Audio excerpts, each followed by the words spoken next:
and hopefully they'll be able to satiate their hunger shortly afterwards.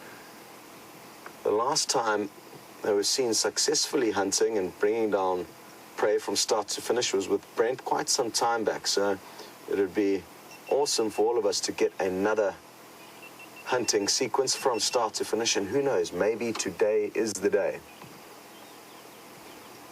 Weather-wise, it's quite a cool morning. It's about 27 degrees Celsius, which I think puts us into the mid-80s Fahrenheit. There's a little bit of cloud cover. 77 Fahrenheit and 25 degrees Celsius. And it's cloudy. It's basically 8/8 cloud cover. Oh, well done, Bryan.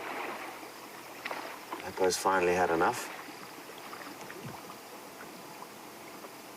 But the lions don't seem too concerned. And they're kind of urging one another on almost. And here come the other lioness, so this is great. It's kind of woken them up from their slumber. They're going to pop into frame shortly. Now, if any of you are watching for the first time, there's some important information that we need to pass on to you.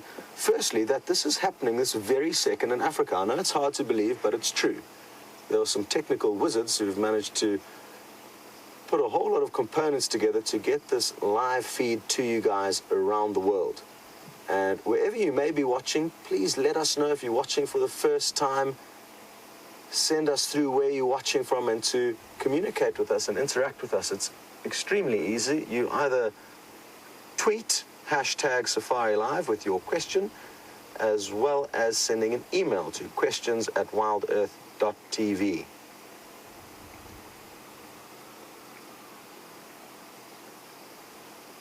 Now, we tracked these lionesses yesterday afternoon on the bushwalk, and they crossed out of Djuma to the north, and evidently they've come back down. Oh, here we go. Look at how cool this is.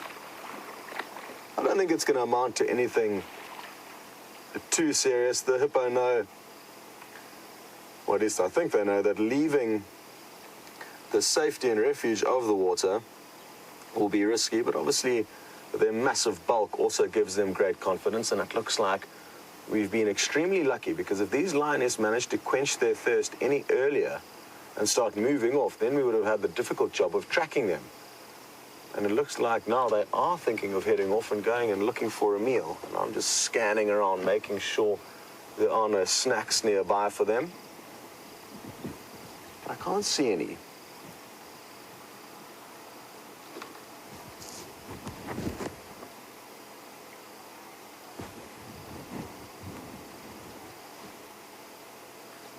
Hello to Papas in Chicago, and you would like to know a little bit more about these 5 lionesses. Well, they are from a pride called the Nkuhumas pride. Bryan, I think we might need to reposition. There's some, sorry, Papas, I just want to... Oh, here goes this hippo again. No, just getting comfy. I just want to reposition because the other lioness that ran down into the basin of what used to be the Djuma waterhole have started to play a little bit, but it looks like they've stopped. So I think we sadly missed their little bout of running around. So as I was saying, Papas, the Nkuhumas pride, they're made up of 5 lionesses at the moment. It's the pride that we see more, or have seen over the last year and a bit since we started this safari operation. November 2014, and sadly they've had a bit of a rough time late last year. A marauding coalition of young males came in and established themselves in this area, and in doing so, oh, here we go, Bryan, on the right. A calm interaction, but it looked like the one lioness was about to pounce on the other. Oh, I love it when they're in playful moods, and they can be incredibly affectionate. Bryan, now the one down in the riverbed there, look at that, it's busy stalking another one. Let's see what happens here. When there's too much action to know where to film, you know we're having a good start to the morning. Well, that one's calmed down now. As I was saying, Papas, again, sorry that these entertaining lions... Oh, you're joking, there we go. Now, What you saw with that hippo, as he flaps his tail like that, he's also defecating. And that's a territorial display. Both that and yawning, opening their mouths very wide to display their teeth, is something hippos will do to try and assert dominance over other hippos. And who knows, maybe they're just getting a bit worked up due to the drought. They're hungry. There's lions right here. And it's all just getting a bit too much for them for this early in the morning. Again, apologies, papas, but basically 3 lionesses from this pride have been lost. There used to be 9 of them. Altogether, there was 1 young male in the pride called Junior. He hasn't been seen, I think, for about 3 months. And that's a wise move on his behalf. I mean, he may have been killed by the Birmingham coalition of 5 males. But there's nothing to guarantee that. He just simply hasn't been seen. I'm going to reposition again. Just to see what this view is like there. So, in the second half of last year, papas, these lions lost 3 lionesses, and the 1 male has moved off, so that's why they are down to 5 now. Is this lioness thinking about jumping on the hippo's back? There's this tail defecating wag that we can see again.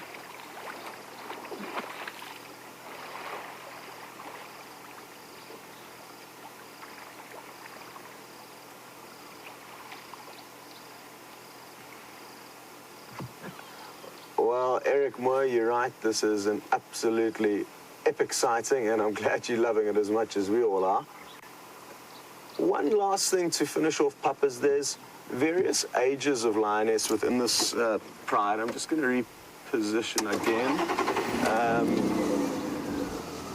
We're not entirely sure of their ages, but we're thinking that they range basically from around 8 years old to around 3-4 years old, with 1 possibly being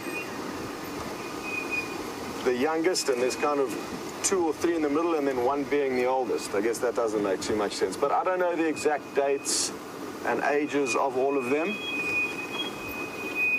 But at least they have come to terms with the big males, the Birmingham boys, and have been seen mating with them, and we can possibly expect some cubs in the future, but who knows exactly when. Now, I've got a VR rig on the front of the vehicle here, and I just want to try and position the vehicle in the best possible spot in case these lions do start playing, which I think they may well. So I'm just going to try and... No, I think this is going to do for now. I don't think we're going to get much better than this, but that we're in a nice central spot.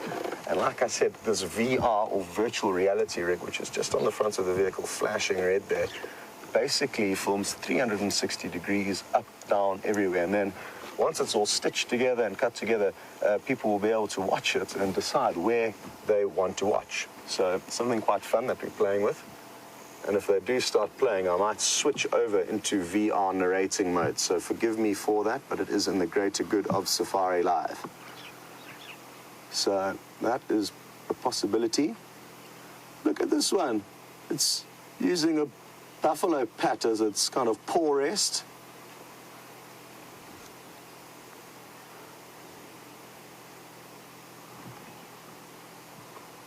Hi there, Marlo, on email.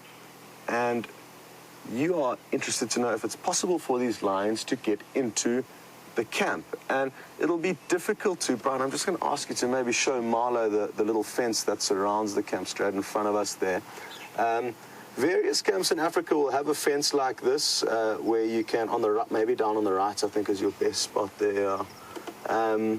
Various camps in Africa will have a fence like this, which makes it very difficult for most large animals to get in, although I have seen gorillas slink through this fence with absolute ease, just a little bit further up in that direction we're looking in.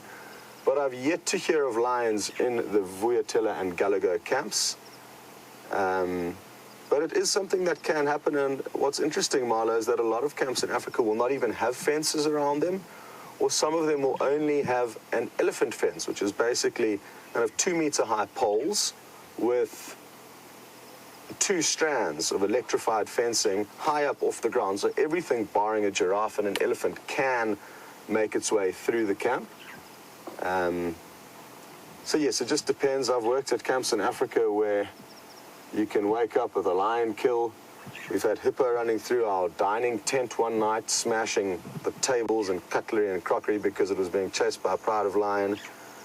Daunting maneuvers to get guests to their camp when there's elephants feeding on the tamarind fruits when I was at a camp in Tanzania.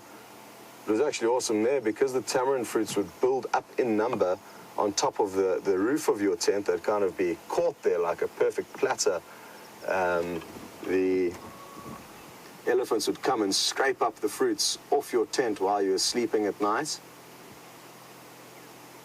And what's interesting, one last thing on animals coming into camps is that, of course, it creates an element of risk, and there have been some people consumed by lion and leopard when walking back to their rooms, if they haven't followed instructions to use the night porters or their guides. So some people have come unstuck, and there are risks out here, obviously. But the majority of the time, especially when animals come into a human area, they kind of know that, you know, they're coming into your space, they can smell you, they can hear you long before they get there. So they're more kind of willing to accept your presence, I guess. I'm just going to reposition one more time. So yeah, I mean, if animals do come into camp, they're going to be less startled by the sights of a human than if you just stumble across them in the bush where they're not expecting to see you.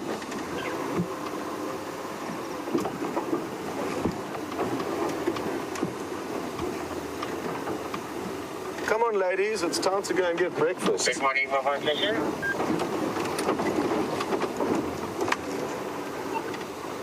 Morning, Dave. Hello to Ben. You'd like to know how this hippo would defend itself against the lion. Well, I mean, its sheer size alone is going to give it a huge advantage over lion, especially lioness. And if that hippo opens its mouth, it can open it incredibly wide, almost 180 degrees. It could fit half the body of this lion into its jaws, and it's got massive, massive teeth. So they will bite the lion, I guess is the easiest way of putting it. But even if they run with 5 lion on their back, there's a limit to how much damage the lion can do, because they've got incredibly thick skin, and I have on many occasions seen lion attempt to hunt hippo unsuccessfully, and the hippo run off with barely even a scratch on their hide.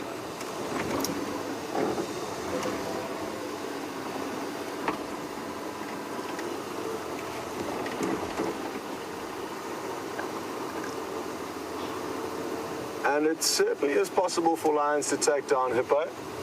Lioness will typically take down younger hippo because they're not as big.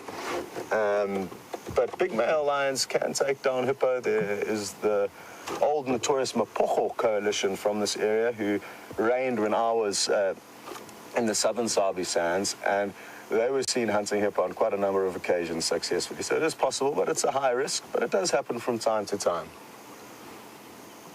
Okay. Interesting enough, this pride of lion did kill a hippo, a medium-sized hippo, but it was when there was 9 of them. Some of you may remember them feeding on it. We didn't see the actual takedown. We just found them after they had made the kill. And that was somewhere up around Buffalo's Hook Dam. Again, we need to be careful. That hippo may have just fallen over and died of natural causes, or they may have actually successfully brought it down. We will never know the final answer to that. But because it was a younger hippo, it kind of leaves you inclined to think that it was their skill and success that caused them to break, or kill it rather, break it. There's some important news that I have failed to inform you about this morning, so apologies for this, but you will have the splendid opportunity of joining Mr. James Henry, Mr. Boer, and Dave, cameraman, on his first bushwalk. So that's exciting stuff for Dave. And like I said, you're going to be going on a bushwalk a little bit later with them, which is a wonderful way to experience the bush. There's no ways from the bushwalk you'd be able to get visuals like this with these lions, but you will be able to get even closer to other animals that we wouldn't be able to get you as close to, like the insects, the bugs, the tracks, and obviously there's that thrill and the adrenaline rush of creeping up to some of the more dangerous animals, but typically you're never going to be getting that good a view of them. Oh no, the one lioness just flatulated, and it stinks.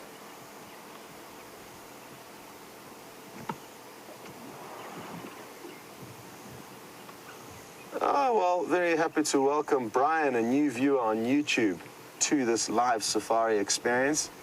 And Bryan's amazed by the fact that we've got such a little impact on these animals, the vehicle noise, our presence, our voices. And Bryan, it is astonishing, but what you need to remember is that the Sabi Sands, this reserve that we are in, has been a photographic destination for close on 60 years now. So people have been coming here, never harming the animals, with their intentions only to view, photograph, and move out and leave them. So they've become accustomed to that, and they don't mind our presence for that exact reasons. We never feed them, we never harm them, and that's why we've become this kind of neutral subject within their lives.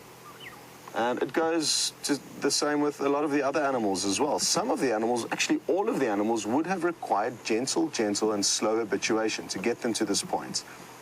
If you were to drive into the middle of a remote wilderness in Africa now, and there are still very remote wilderness areas, you will find some lion, leopard, cheetah, elephant, you name it, that will run at the sight of a human. Please don't jump up onto that log. I think she's going to. Should we try and race around? Oh, there's another lioness here that's just got up, and that's the one that she's just locked eyes with. And it looks like we may see a little bit of playtime. That was a great shot there. Watch that. Oh, she's done it. Let's try sneak up there quickly and get you an incredible low-angle view. Get ready to take some screenshots, everyone. This is going to be awesome.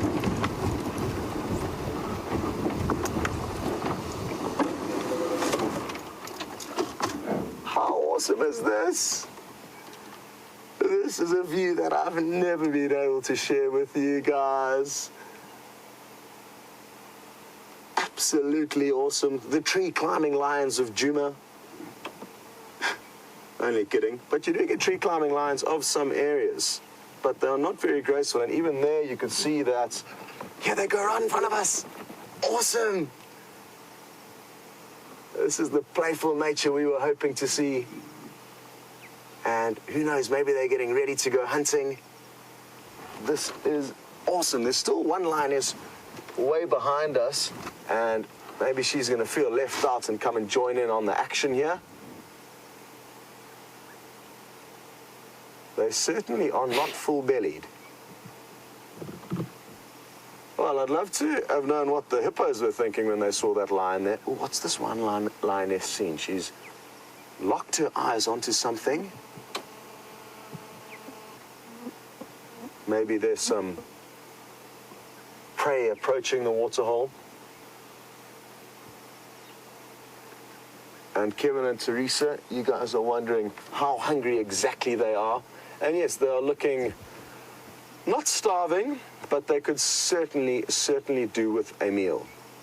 It's a tricky thing with lions. I mean, a lot of people often assume that lions haven't made kills for days because their stomach may not be bulging as it does once they've fed on a buffalo, but they can make small kills that have very little kind of impact on how full they may look to us.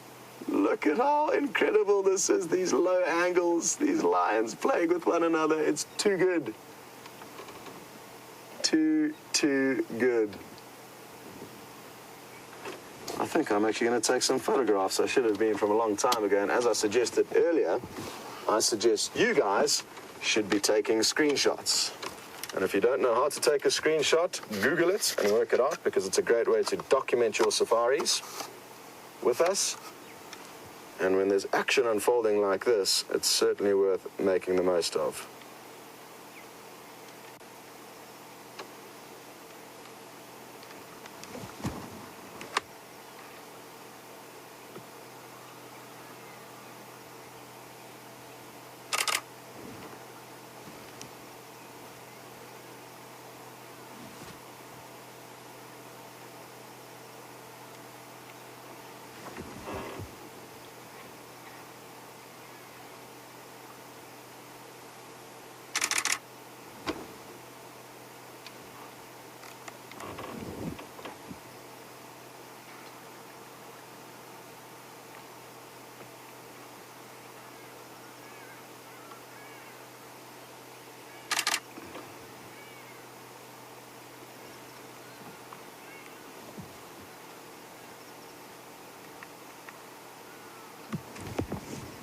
here we go, one lioness is up, and it'll be wonderful if she comes straight past us for this VR.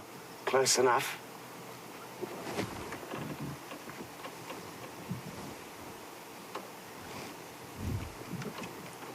Hi there, Kevin, in Canada, and you would like to know if I ever get scared of lion or leopard or any of the other predators climbing onto the vehicle and making an easy meal of us. And no, I'm not.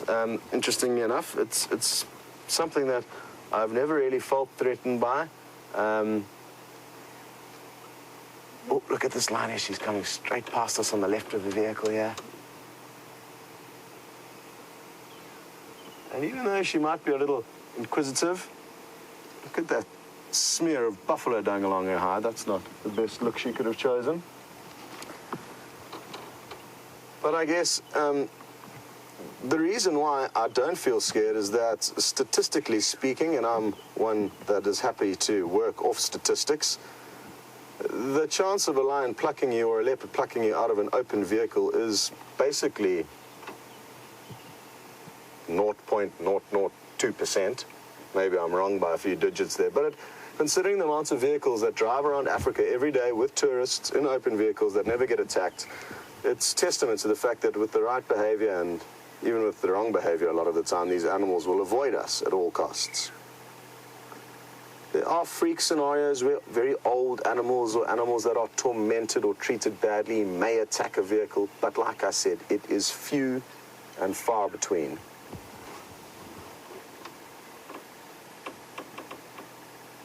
Okay, I've just seen some potential prey that's making their way towards us, but I don't think anything is going to mount it. It's some Nyala, and while these lions are lying out in the open like this, they're not in the most effective position to be hunting. Lucy in Indiana, you would like to know which of the lionesses amber eyes, and she's the one at the back right. You can see, even if you compare her eyes, to the one on the left, they look considerably darker. And she's also got a very slight notch in her right ear, which I actually haven't noticed before. And I think she is the one. You see how she's positioned her body into hunting mode. I hope you all notice that. You can see, even though the Nyala are like 100 meters away, we might show you them quickly. It's interesting how her body language told us that something was up there. And they're just along the fence line. Bryan's whipping you across there. So I heard of a Nyala. But like I said, I don't think these lions are in a fortunate enough position to catch one. But strange things do happen out here, and maybe they will get lucky. But lying out in the open like this, they're not exactly putting themselves in the best possible spots. Which leads me to say that a lot of people, and this is just my opinion, so it's not fact, but a lot of people give lions and leopards and a lot of wild animals far more credit than they are due, I feel, especially with lions and leopards. They're not nearly as clever as people make them out to be. A lot of people, especially with lions that hunt in prides, say that they've got this kind of telepathic understanding between pride members and they all know what to do and when to do it. But if that was the case, with their speed, with their camouflage, they would catch far more prey than the 20% strike rate that most predators have, or most lion and leopard have. This is a good example, if you're going to lie about and just relax, why don't you do it in a position of ambush, where you all kind of spread out in a bullhorn formation rather than in these random clumps that are not going to lead you to be in a good position of ambush. I mean, especially the fact that there's a water hole here. They know animals are going to come drinking here, so why don't they just completely surround it in order to wait for anything to come and then charge in from all angles. Okay, cool. It looks like things have quietened down here for the time being. We will be sure to rush you back if anything does happen, and we're going to send you over to James to let you know what his plans are for the bushwalk. See you later. Good morning, everybody, and welcome to the bushwalk. Today we have David on camera this morning. He's on his debut bushwalk. He is, of course, carrying this enormous pack on his back, which means that he has suddenly grown 4 feet. This is a difficulty. Can you imagine having grown suddenly 4 feet? You wouldn't know how big you were, or how to walk, or how to move. And that is the state in which we find ourselves. Now, David, we're going to walk gently along the road here while I waffle about our plan. My name is James Hendry, by the way, in case you're a new viewer. And our plan this morning is to take you on a little journey of immersion through the wilderness. We're going to try and find some small things, small bits and pieces. We had a tremendous mantis sighting yesterday, very terrifying sighting of a mantis at close range, but we survived, thankfully, due to the skills of Bryan on camera and, of course, Stef on security detail. We are live, as the game drive is live, so you may talk to us, questions at wildearth.tv, or on the email. No, I'm sorry, I've lost my mind here. Questions at wildearth.tv on the email, or hashtag SafariLIVE on Twitter. I lost my mind because you can also talk to us on YouTube, of course, on UChat. I don't know how that works. That is beyond my social networking abilities. There was one other thing I wanted to tell you. Our plan for the morning is also to just head down into this little used area here. There are no roads through here. And there's a network of 4 drainage lines that lead into the drainage line that eventually feeds the pan into which the dam flows, where you are currently, or have been, watching the lions with Scott. So that is our general plan for the morning. I think if as long as those lions are moving around, you're going to spend as much time with them as possible, because of course lions like to do absolutely nothing most of the time. So let's head back to Scott while the lions are active. We're going to head through here, and we'll catch up with you when we find something interesting to show you. See you just now.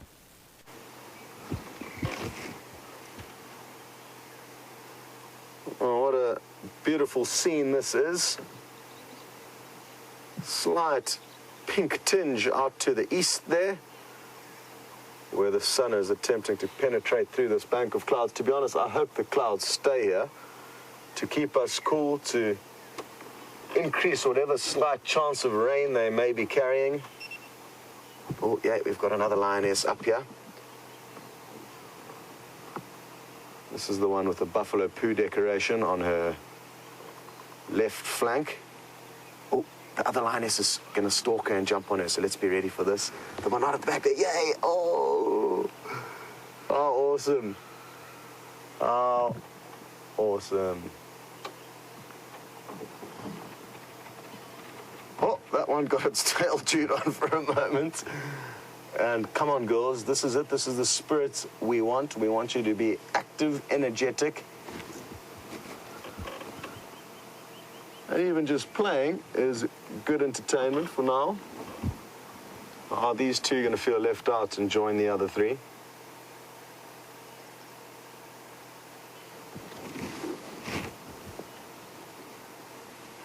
Good questions just come through from Anna Marie. She's interested to know, just going to reposition quickly. I think these other lines are a better bet for us, Bryan.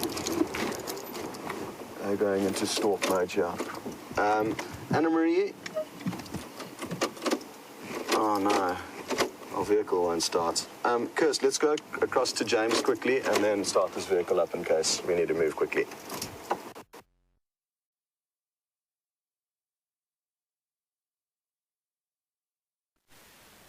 Scott, of course, is struggling to start the car, so this will be a brief cameo of a termite mound. Here we go.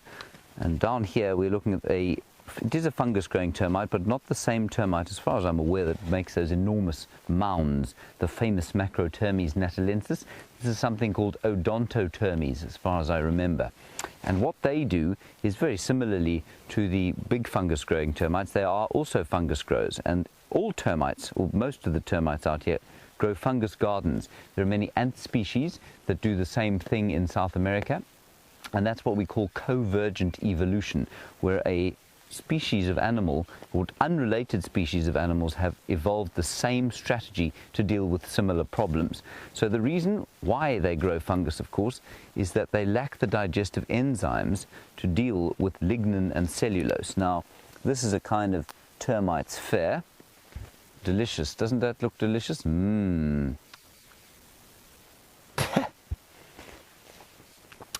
I'm going to continue the story once the lions have stopped playing. Scott has moved and started the car back to the lions.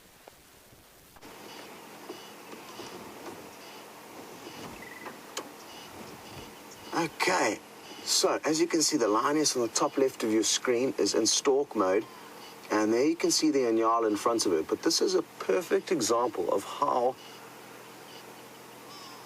not clever, I'm not going to call them anything else, but how, I mean, she's stalking through a massive, massive, barren open clearing when they could loop around and even press those Inyala against that fence. There's a lot of cover out to the right there that they could use. They could split up, but only one of them is deciding to really make an effort, and it's a fairly half-hearted one at that. So this is an example of how lions are not as clever as people probably give them credit for. Again, my opinion, you guys can read into it what you like.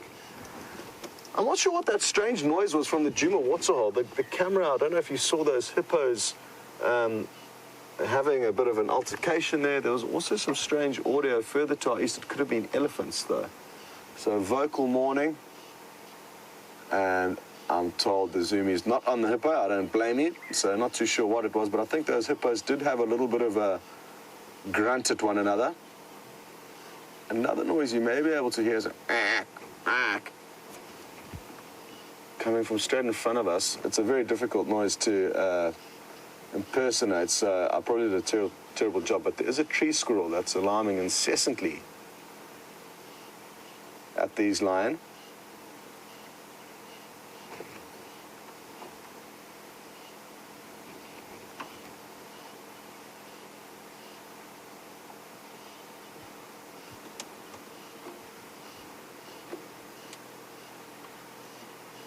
Apologies, Anna Marie, for not finishing off your question immediately, but exciting stuff unfolding here. Are you interested to know, if we were to drive over lion dung, what would other lions' reactions be to it?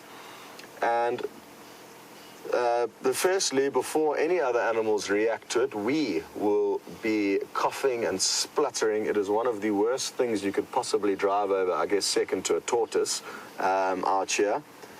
And obviously it's not because tortoises smell, but it's just terrible to drive over them and you just hear them explode.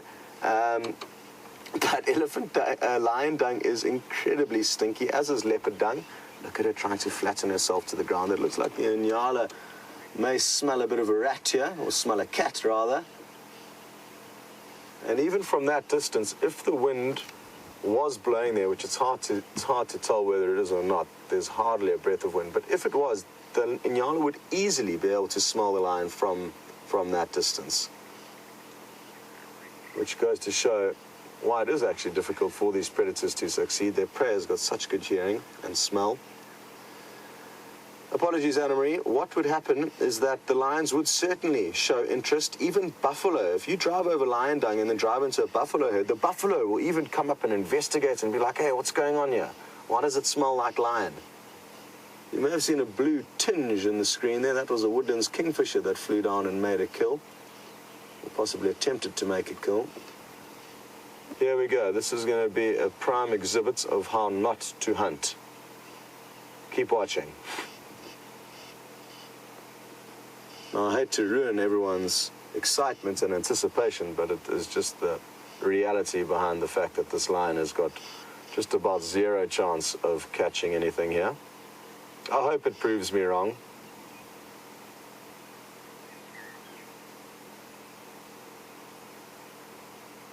But I mean, this is ludicrous. Beautiful to see, though.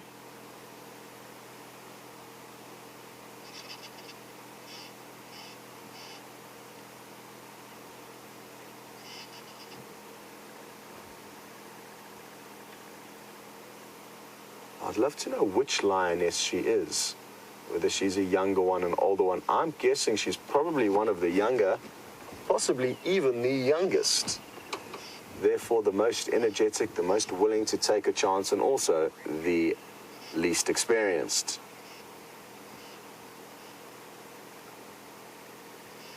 The chorus of some yellow-billed hornbills behind us. And the bush is coming alive, slowly but surely. Just going to ask Bryan to zoom out quickly, just to show you the other two lioness that she was close to. I mean, they're certainly showing interest, but not a huge deal of interest is being shown. But let's see what happens. Maybe, just maybe, if we're lucky, they'll decide to loop around and get into a better spot.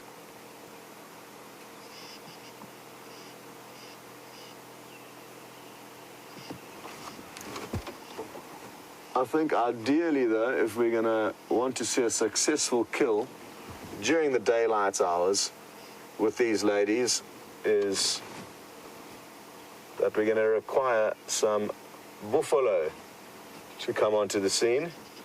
I think it would be their most likely easy-ish target for daytime hunting. They're not as quick as the smaller prey, and sometimes can even be a little bit confrontational towards lion, which can get them unstuck.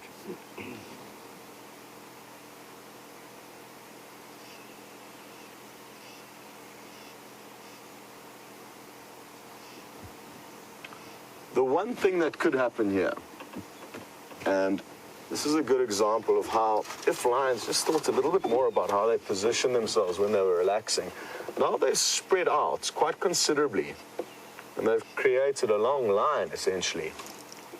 And as that first lioness decides to surge in, it may chase the prey towards the other lioness in weight through absolute default.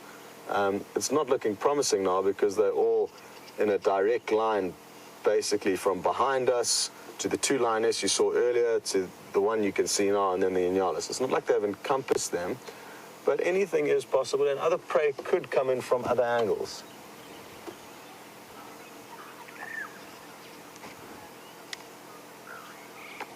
Varietas on YouTube.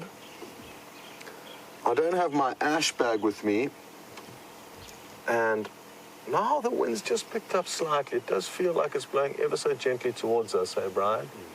Ever so gently. So yes, Varietas, I mean, I think the lions have got the wind in their favor, so that's one benefit, at least, that they have for now. I've seen these two lionesses behind us are looking up in another direction, so maybe there's some other potential prey coming into this area. So again, like I say, because they've fanned out now in a long way, even if other prey arrives and the lioness behind us chase them, there's a chance that these other lions could get involved.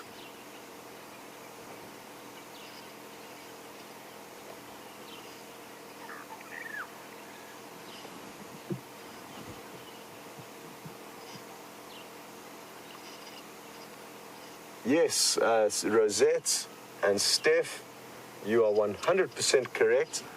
At this stage, the Nyala have got absolutely no idea that the lion are here. If they did, they would have been barking at them.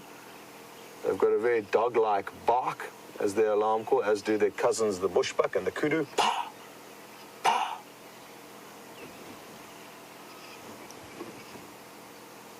But the lions have got huge, huge distances to cover before they have an inkling of a chance here. But let's see, here we go. This is what we wanted. Finally, one of you is showing some sense. And it looks like, even though she's heading in the opposite direction, she is heading in the correct direction to encompass this potential prey. Thank you for giving the lions a little bit of respite after all of my attacking your intelligence. This one now is showing some common sense. Take a wide, wide berth around and try and get onto the other side of these Inyala, hence chasing them towards the lions. And that's our lady. Maybe she's got her war paint on. Maybe that's what that was. She knew that she was going to be in the business, so she thought she would camouflage her coat with some buffalo poop. Well, guys, things have just taken a turn for the better, and I am beginning to bubble with excitement. Even though the chances are still slim, the chances are looking much, much better.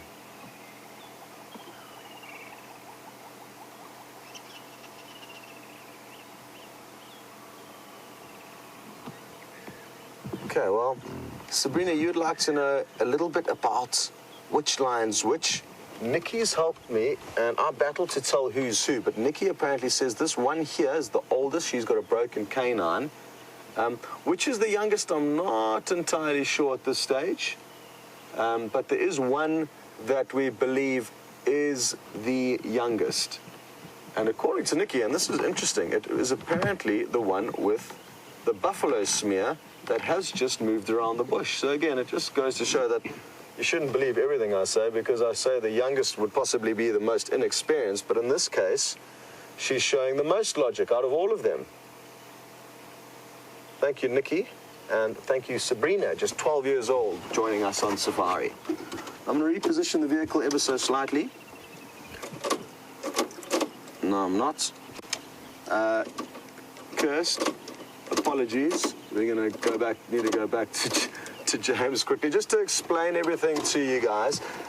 Basically, the broadcast frequency that we send out is interfering with this little immobilizer remote, so we cannot start the car if it's been running for too long, or not running for too long. So that's the explanation behind that, and that's why we had to send you across to him earlier, and we are going to send you across to him right now.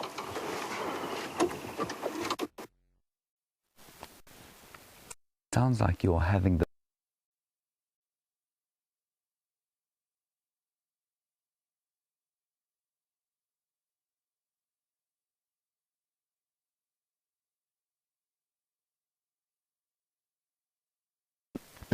everybody, we have the drag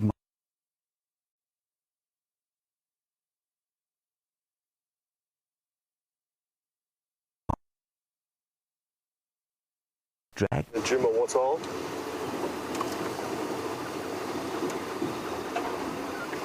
Okay, so we've got the vehicle back up and running.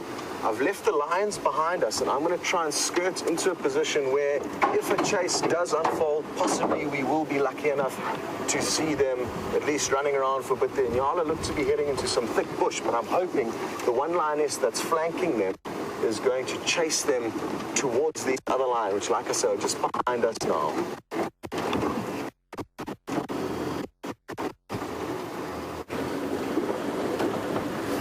So we just need to be patient. We don't want to interfere and help either of the two species here to either escape or succeed. So we just need to try and keep a wide berth and just hope we're in the right place at the right time. The lions, 3 of them are now moving into this thick bush behind us. It's possible for us to show you now as we drive. The other 2 are still back close to the waterhole. Basically, what I'm thinking is getting onto the other side of these. They're already running towards us. This is interesting. They must have been chased by that other. Look at this. Oh, straight over the fence and into safety. So the other lioness that was the one that was looping around must have chased them. They didn't even let out one bark, which is interesting. And can you see it? Okay, Bryan can see it's very thick, but I think you can, there we go, you can see some movements over there. And who knows how they detected her, whether the wind changed, whether they saw her. We will never know. But at least there was that glimmer of hope. The Inyala were clever. They went straight to a safe refuge. The one didn't think too cleverly and didn't back itself being able to jump over that fence.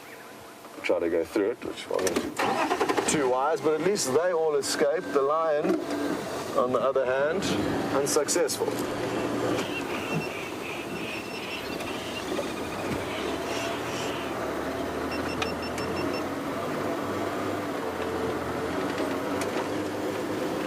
So, no major surprises there that the lions were not successful, but at least we got some great action watching them stalking and walking, and there was that little glimmer of hope at the end, thanks to the youngest lioness. What a surprise. I'm just going to go ahead and see if she doesn't keep on moving. The others are slowly kind of making their way in this direction. What you may find is they may just plonk themselves down and go back to sleep now. One lioness, Bryan, is just through this little gap here, just to try and keep you in the loop of with who's where and who's doing what. There she goes. So she's just making sure that those Inyala have disappeared, which they certainly have. And we may get lucky and have the other lioness come streaming past us here.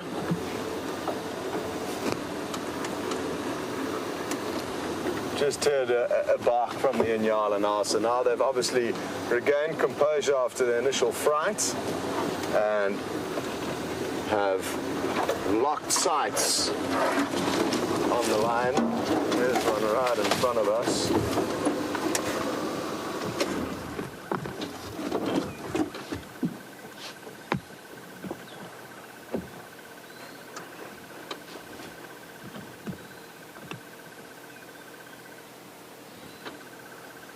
At least this is slightly better habitat for them to hunt in, because it is nice and thick here. They could get lucky ambushing something.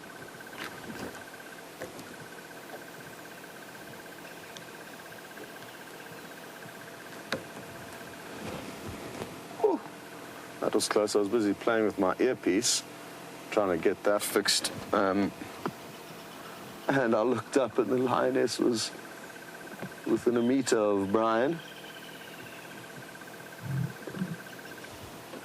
So one is down there, the other one is stopped directly behind the vehicle. And a third is approaching, the one that is just behind Bryan now. Just to keep you updated with what is happening out of the field of view. And this is Amber Eyes, just to keep everyone in the loop of who's who. She's got those dark eyes, even from a long distance like this, you can see that. Her eyes are a little bit darker than the others. It looks like, is she getting ready to pounce on her friends? Yes, it appears that that's the case. Please, could it happen not behind the bush? I don't think we're going to be that fortunate. Let's see if we can hustle you into a spot quickly. I fear our attempts may be futile, but worth a shot.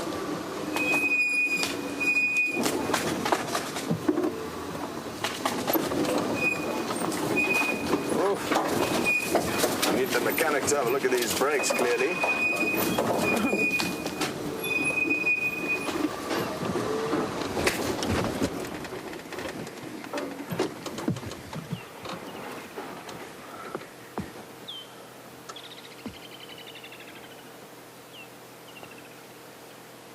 So 3 are close to the vehicle now, and there is a 4th approaching from just behind this one where Bryan is on. Oh, no, sorry. Well, there's the 4th and the 5th then.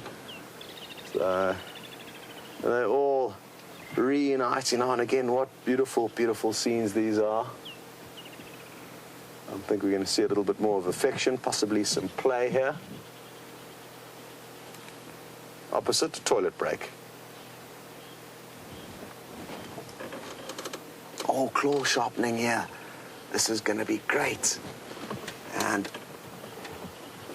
oh, it's all happening here.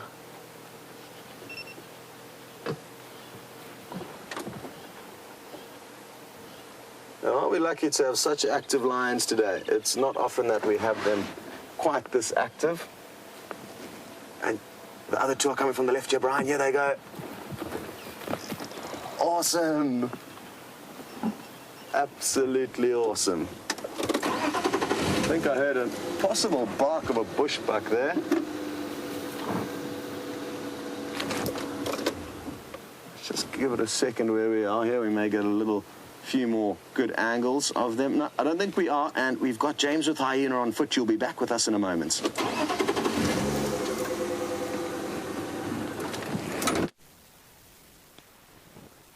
This is just so exciting. We popped up the other side of the drainage line. We've popped up quite close to where the den is, and just around here, obviously these adult hyenas have dragged something here sometime last night. They've been eating it here, and the den is not far, like I say. 5 or 6 of them got up and sort of ran away. That's what the hyenas do. They will move, and I'm sure the babies, which are just through there in the den site, we're not going to go there, have gone down into the middle of the den. But it's just wonderful to see them on foot and to see how they react to us. And the only reason that one is hanging around there, I can't identify it from here, but the only reason that one is hanging around is because there are the youngsters in the den there. Otherwise, I think they would all have moved away. So she just wants to see what our intentions are. Right, let's go back to the lions. They're still playing.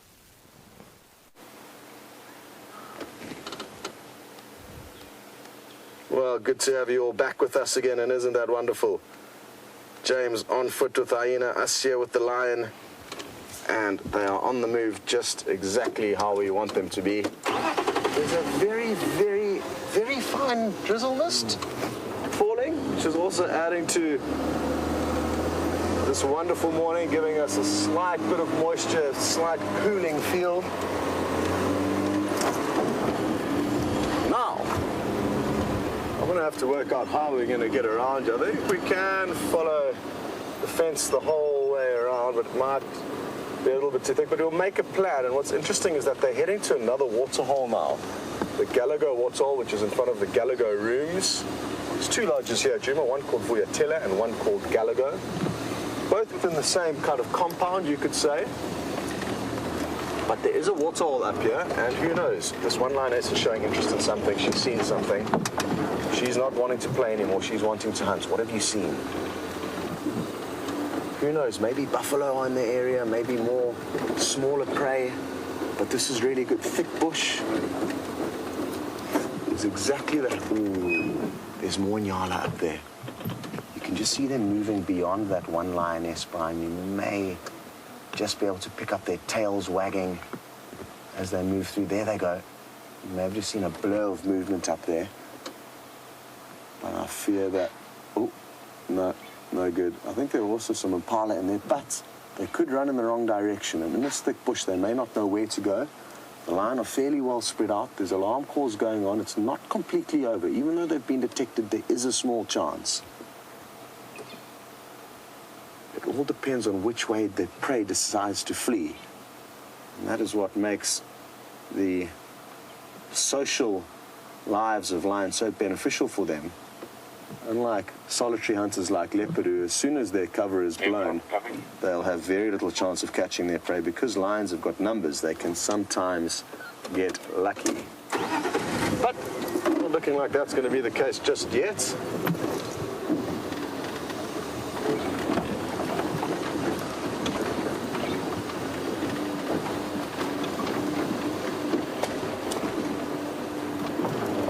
Such a playful mood. This is the most playful I've ever seen them. So if you are joining for the first time, you've come at a good time. I've never seen them playing for this amount of time. Here they go again. And this is just absolutely awesome. All good there, Bryan? Oh no. Shame our VR rig is causing trouble. It can't take the punishment of Africa and all this bouncing around, so it's just switched itself off. But I think we've got some good shots already, so thank you for bearing with us with that. Oh, one lioness just jumped out of that tree. It's going to loop around you and try and get ahead of them quickly. Hold tight. Whap, whap, whap, whap.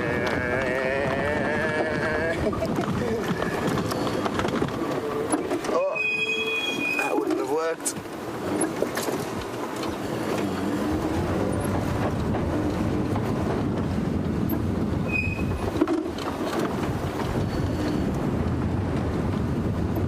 Yes, Penelope, thank you. You're right, it's wonderful to see them doing something other, sorry, Bryan, than being flat cat. I would hate to know the amount of hours of my life I've spent watching big cats asleep, and hence my joy for seeing them so active. And Penelope, we are on the same page. Okay, now they've headed into an incredibly thick area where we will not be able to follow them. But fear not, we shall loop ahead and wait for them at the Gallagher waterhole, which is certainly where they are heading to. Who knows, it may be in our fortune that we can't follow them here, and by waiting ahead of them, maybe we'll get to see them chasing some prey onto us, which is ideally the angle you want to be on. Let's send you over to James on the bushwalk. I know it's such good fun being on the bushwalk, and it'll be a couple of minutes before they pop out, so we'll catch up with you guys shortly.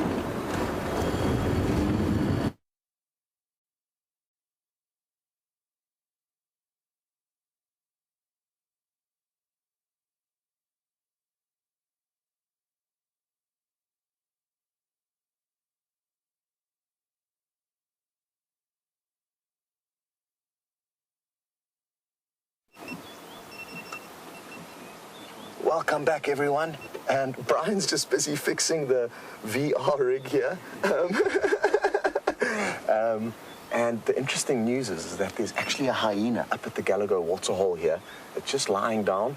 So it looks like Brian's got everything sorted and living on the edge here, hey? Jumping out of the vehicle, you know, there's lions nearby. Brian's got a big smile on his face. But he's got everything up and running, and we're off. Sorry that you guys couldn't enjoy some more time with James on the bushwalk. But I don't think that's a problem because the lions should be popping out shortly. It looks like this hyena's already smelt something. Possibly it's seen them, but it's got its head up looking in their direction. I want to get just onto the completely opposite side of the hyena so we can have everything in shot as the lions approach. Oh, just perfect timing. Here we go, Brian. There's one lioness approaching. I'd like to get a little bit further. But the lioness has seen this hyena. There's the lioness there poking her head through the bush. And I don't think there's anything too serious for this hyena to worry about. It's not going to be its first encounter with a lion. But lions will try and catch and kill hyena if they get the chance. Oh, shame, this hyena looks like it maybe had a thorn in its foot there. It had a little bit of a limp. But with this much of a, yeah, I think it was just a thorn. With this much of a warning and this much distance between the hyena and the lion,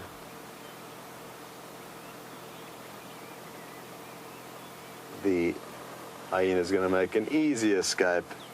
And it's just now trundled off into the bush as the lion have poke their noses out. So, you know, I just want to reposition and get us into a good spot for these lions to come and drink.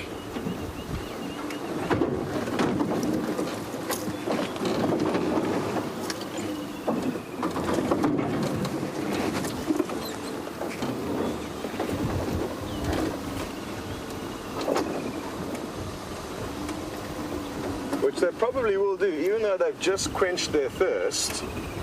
I've got a feeling they're going to come and have another drink. And because we can forecast that, and because this is a very open waterhole, I'm going to take a bit of a gamble here and get us nice and close and give them the opportunity to come up. As long as we're stationary here, I think we're going to get you guys some incredible close-ups of these lions drinking. Oh, no ways, Brian. Look directly behind us. There's a buffalo right here, guys. Just lying down, a couple of buffaloes. And I was so focused on the hyena that I didn't see the buffalo. The lion that's approaching from our right can smell them. And that's why she's showing so much intent. Look at her walking with purpose. She hasn't been able to see them yet, but she has definitely caught wind of them. Like I said earlier, the breeze has been gently in our favor the whole morning. And she's going in for a close investigation. What is going to happen here? These buffalo are going to get up with a big fright. There's going to be a lot of crashing branches. You can see, there we go. Or failing that, the buffalo may come and actually chase this lioness, which is, I think, what is going to happen. The four lioness far off to our right have all stopped dead still. I think they've seen the buffalo now, heard the buffalo now. There's the huff and puff of the buffalo. And off it goes, the lioness moving after, not with a huge amount of intent, but it looks like it's just two big old bulls now. I've seen a third, so a bachelor herd of boys in here. I'm just going to reposition quickly.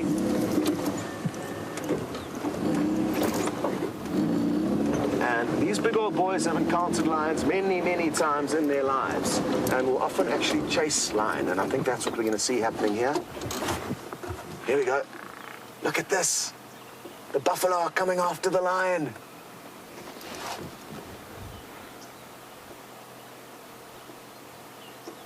And isn't it incredible the respect that these animals command, even from their most likely predator, the lion?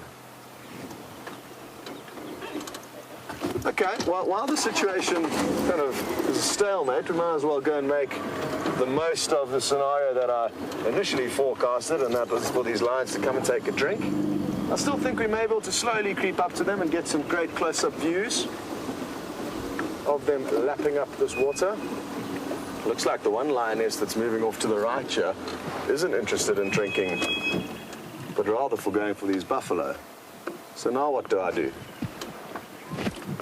think we stay on the line with the buffalo. Hold on, everyone. Because we often see lion drinking, but we don't often see lion being chased around by a buffalo. So let's see if I can't get us into a good spot here. Yeah, this is going to be good.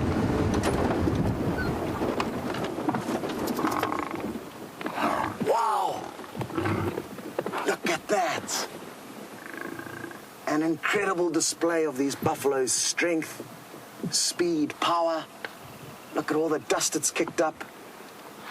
The rest of the buff are coming in now. And these lions are being showed up, not the first time that the Nkuhumas Pride are going to be taught a lesson by the Cape Buffalo. What a morning, everyone. This is very special. This doesn't happen often. And we all need to be incredibly grateful for these scenes that we are witnessing.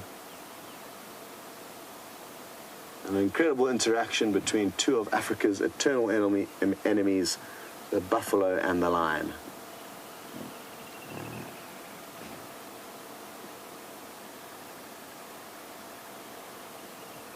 Kristen, you said you didn't realize the toughness of these Cape Buffalo. I'm just going to reposition. We're getting a bit far from the action now.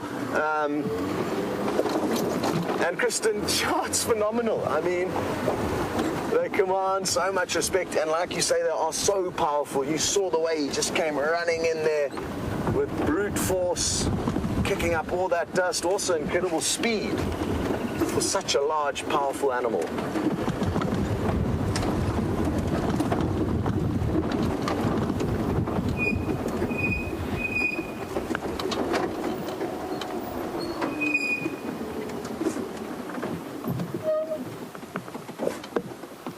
Buffalo now on our left, the lion on the right. What is going to happen next?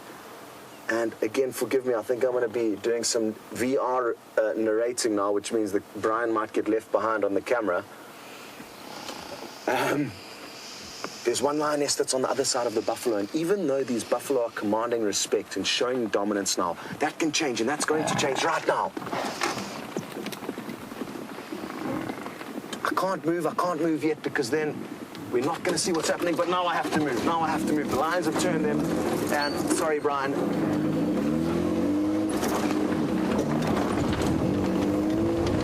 It's such a catch-22. You can't chase after them while the camera's on them, otherwise you're not going to see anything, but there was a bush in the way.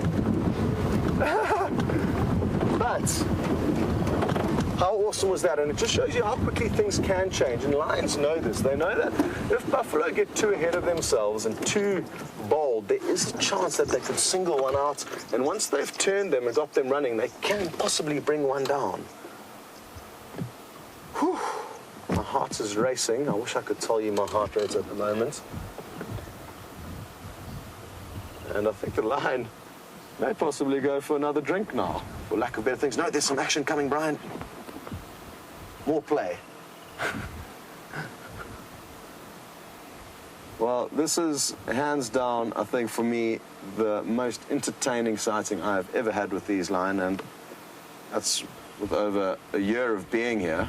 So, like I said, if those of you, some of you are joining for the first time, you can consider yourself lucky. And don't expect this every day, sadly. I mean, I'd love for it to be the case, but the reality is that we do not see this every day.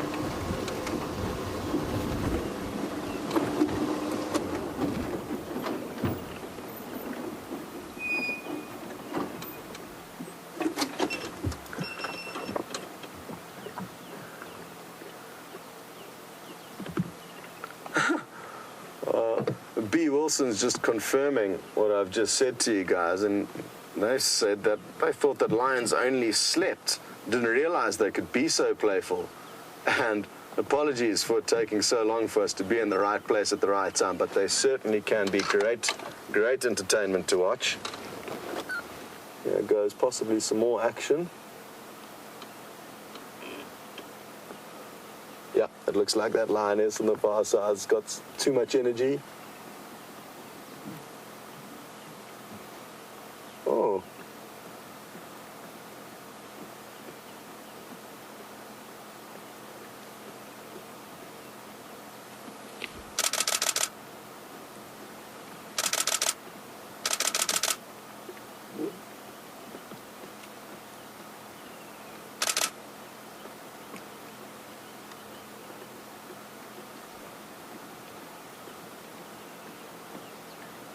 Bryan, I don't know where we should be now, but it looks like that other lioness on the far left may do some pouncing now. Just calm down. But maybe we'll get lucky. No. So good call, Bryan. I think you were on the right lioness there. The one drinking so close to us, and maybe if we listen carefully, we'll actually be able to hear her lapping up the water.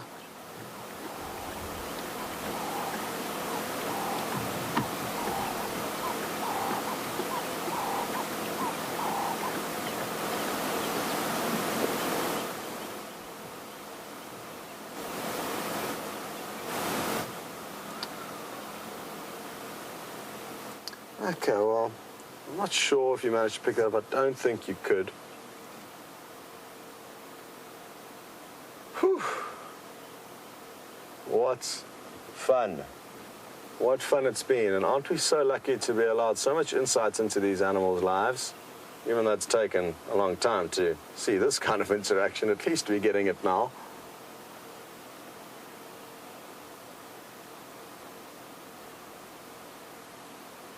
Hello to Shrub. You would like to know if the lions have got taste buds on their tongue. And I'm 99% certain that they do. But unlike us humans, I don't think they are nearly as fussy as we are. But I'm certain that they do have the ability to taste. And taste is a combination of your taste buds picking up flavors as well as your nose, Shrub. And I'm sure all of us can relate to having a cold, blocked nose, and not being able to taste what we're feeding on, even though we've got taste buds. So it's the same for animals, and lions have got an incredibly strong sense of smell. So I think their smell does provide a lot of their taste, not only from their taste buds.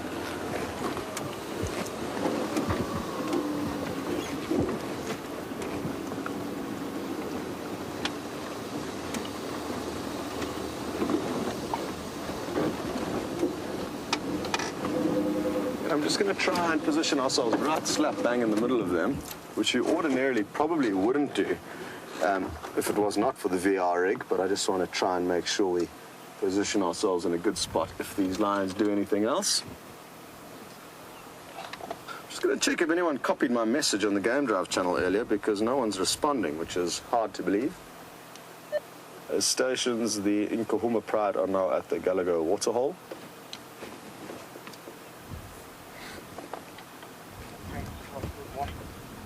Contact side to check. Thank you. Copy that, Abel? No problem. So important just to keep in touch with the other guides in the area. Let them know what's going on. It's a quiet morning out here, though, regarding how many vehicles are driving around. There's just 2 vehicles from Buffelshoek and Ephraim from Cheetah Plains, plus us. So it's 4 vehicles. They've got more of a traverse area than us, but it's basically 4 vehicles traversing probably about 6,000 hectares, which means difficult for everyone to find the animals. That amount of land could easily carry 8 or 9 vehicles without it being overcrowded, and also that way you'd more effectively all be able to search the different areas. So it's very important that we do share information with one another. Here are the other 3, also a similar frame of mind to the 2. Taking it easy. Good, well, finally, this looks like the lions have given you guys an opportunity to go on a bushwalk with James as they've calmed down. So I hope you guys enjoy it, and we will see you back in a little while. Right over, it should be okay for now. Hello everybody, we're just doing a little bit of deciding how the backpack should be. I think you've got a picture. David is lancing this aerial straight towards the receiver, so we should be okay. Right, you have had a quite astonishing morning. When I heard that there were lions at the pan, I almost thought to myself, well, maybe we should take the Mahindra and go in the car there, and then I thought, no, they'll be asleep within 5 minutes, and it'll be a total waste of time. Well, it doesn't seem to have been a waste of time at all. It sounds like it's been magnificent. Well, while you've been chasing lions and buffalo around, we found a flower that is being attacked by ants. And it is a morning glory flower, which is a very common flower around here. And there he is. And around him, of course, are a whole lot of ants. Now, there are hundreds of thousands of species of ant around the world. And I suspect that these ones here, unlike many, are not carnivorous. I think they're probably looking for bits of nectar that might be coming out of the plant. Now, what I'm going to do is just turn it slowly towards you. You see that, David? Does that work for you? We'll just get a bit of an idea there. And what I want you to try and picture is those ramps. Now, there are ramps of very deep purple which will give off ultraviolet light, which only insects can see, and it will attract them like sort of ultraviolet runways almost, and the insects will be enticed into the middle of the flower. They'll be covered in pollen, they'll go off and they'll find other flowers and pollinate them. That's how it works. It's really rather clever, I think. Then the other thing I found here while I was lying on the ground prostrate is this strange egg sac. See that, David? Now, I don't know what's in that thing, but I can see through its slightly translucent covering that there seem to be eggs inside it. It might be a mantis uthica. We spoke about mantises earlier, and mantises lay their eggs in something like this called an uthica. But to me it looks a bit plasticky to be an uthica, but I don't want to break it open simply because I think that that will kill, obviously, whatever is trying to become born deep within. So that's what's going on here. Now, if I might finish my previous discussion before the lions get up and start doing astonishing things yet again, the one thing I just wanted to show you. So we're in the middle of a drought, of course, and lots of the termites and things are actually surviving fine because they're eating dry wood and dry grass like this. Now, the ability of them to do this, of course, is allowed by the fact that they grow fungus gardens, and those gardens grow the enzymes that they need in order to digest this stuff. Very few organisms in the world possess the enzymes to digest lignin and cellulose, which is the structural material in plants. That's why you can't survive entirely on plants, and that's why cows and horses and other animals like that are covered or filled with bacteria that help them to digest this sort of food. Let's go back to the lions with Scott. I will see you just now, and I will try and avoid being murdered by this aerial here. See you shortly. Well, against all odds, the lions are moving again. And they're moving into a very thick area, which is going to make our lives difficult. Unless, of course, they decide to head to the hyena den, which is looking possible at the moment. This is Amber Eyes coming past us first. And she's going to move right past the side of the vehicle. Awesome stuff.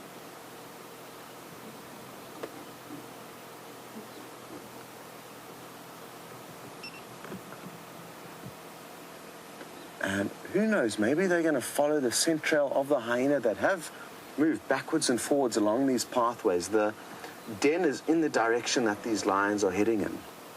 And wouldn't that be interesting to see a little bit of interaction of these lions creating chaos at the den? I just creep a little bit forward.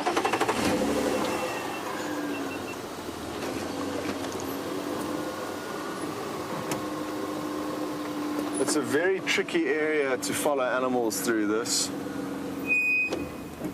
Thankfully, though, for the hyena, it looks like the lion has veered slightly away from their den site now. But again, moving through an area that's incredibly difficult for us to maneuver through.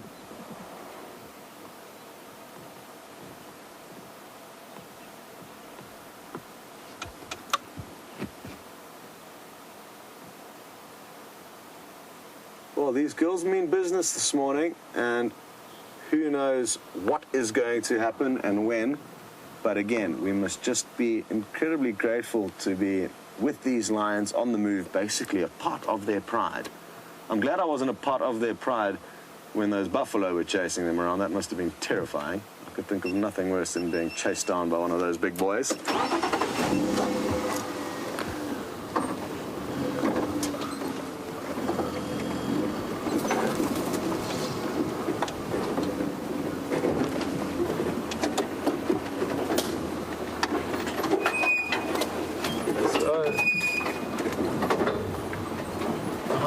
Somewhere just up off to our right there. Not sure exactly where, but not too far away from us. But like I said, for now, I think the hyena are safe.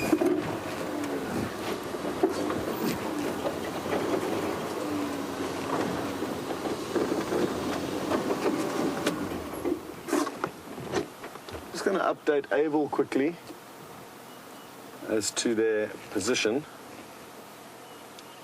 Abel, let me know when you get closer by, but at the moment they're heading kind of north and west into that thick block away from the Gallagher waterhole.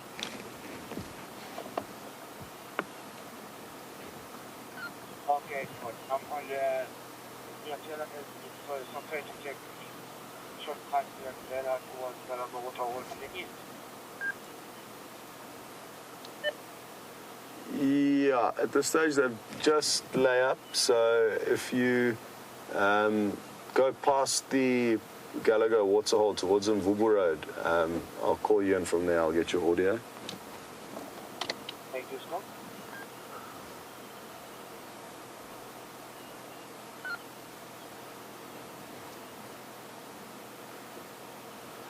Well, it looks like finally, let me see if I can roll back a tiny bit. No, we're stuck where we are here.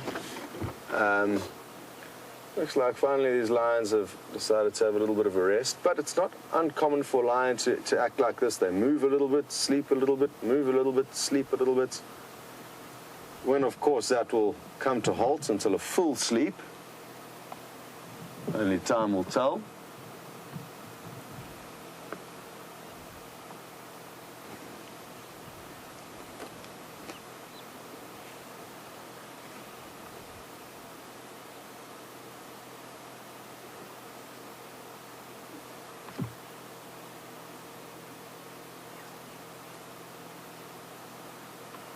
Hello to Wicked Blues Band, and you're interested to know if these lions would be as active as they have been if they were not as hungry as they are.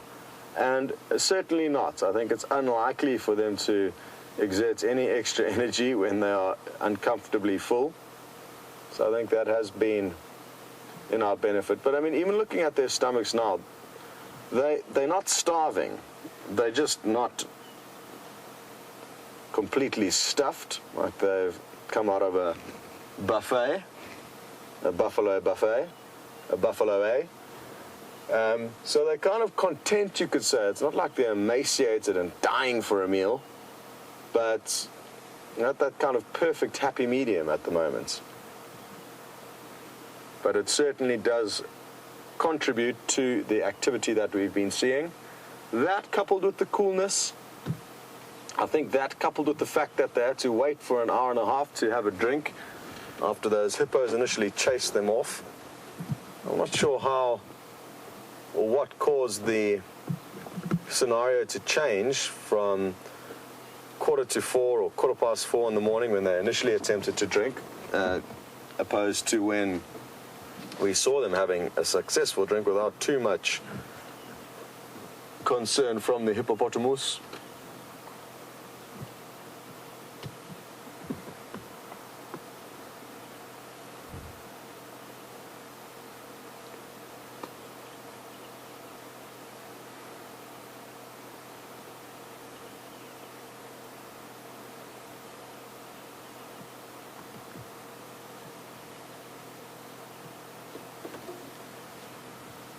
It's kind of a blessing in disguise, almost, that they have stopped moving here. because like I said, if they continue through this area, I mean, depending which pathway they take, there may be a slight chance we could follow them, but there's a strong likelihood that we would have to try and leave them and loop ahead and just guess where they may pop out.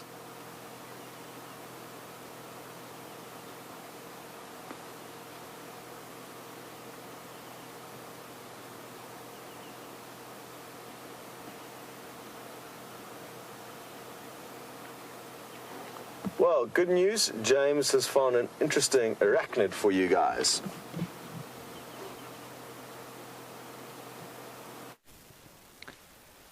So from a voracious terrestrial predator to a voracious web-bound predator, this is the garden orb-web spider, and some magnificent colours on him, or no, her, definitely. This is a lady. And she's got obviously beautiful yellow and maroon, a bit of black and white, and a little bit of orange on her fairly intimidating looking pedipalps. Those are the things in front of her face there. Now, she is living on a web here, and there are not many garden orb-web spiders around, as there are not many golden orb-web spiders around, and that's because there aren't many insects around, and there aren't many insects around, of course, because there is very little in the way of water around, and without the rain, the insects don't seem to come. There's plenty in the way of heat. Insects do like heat. In fact, there's an overabundance of heat, I would say, but for the last 2 days. Now, the interesting thing about this web is that it is, of course, intricate and brilliant in its construction, but they have this little thing here called a stabilimentum. And one of the theories as to why they have those things there, because of course there are many orb-web spiders that don't have them, so they're not necessarily there for structural rigidity, but perhaps to stop birds flying through the web. So obviously this silk of the web is almost invisible, especially if you happen to be, say, a woodland kingfisher bent on trying to find a girl, and you're flying at Mach 3 or so, and I mean, it would be very easy to go straight through this thing and completely destroy the web. But because of those stabilimenta there, I think the web is pretty obvious to birds, and so I think that's the best theory, personally, for why they have them. There are some other theories that it helps give it structural rigidity, which I suppose it might, but I'm not sure that that's what it's for. Now, what I want you to try and do, David, if you don't mind, if you can try and super tap in here. There is, at the back of the spider, an opening, and that opening contains the spinnerets, or the organs, from which the silk emanates. You see it there? Okay. It's just a bit at the back there, on the bottom. Now, Kristen, while David tries to find the spinneret, you want to know how I know this could possibly be a female. That's it. It's the maroon bit right at the back there. Kristen, it's a female because it's so big. The males are much, much smaller and are often devoured by their consorts post-mating. Of course, this is a habit of a number of invertebrate species. The mantises do the same thing. I know some human beings who would do the same if it wasn't illegal, but of course that is a matter for another discussion entirely.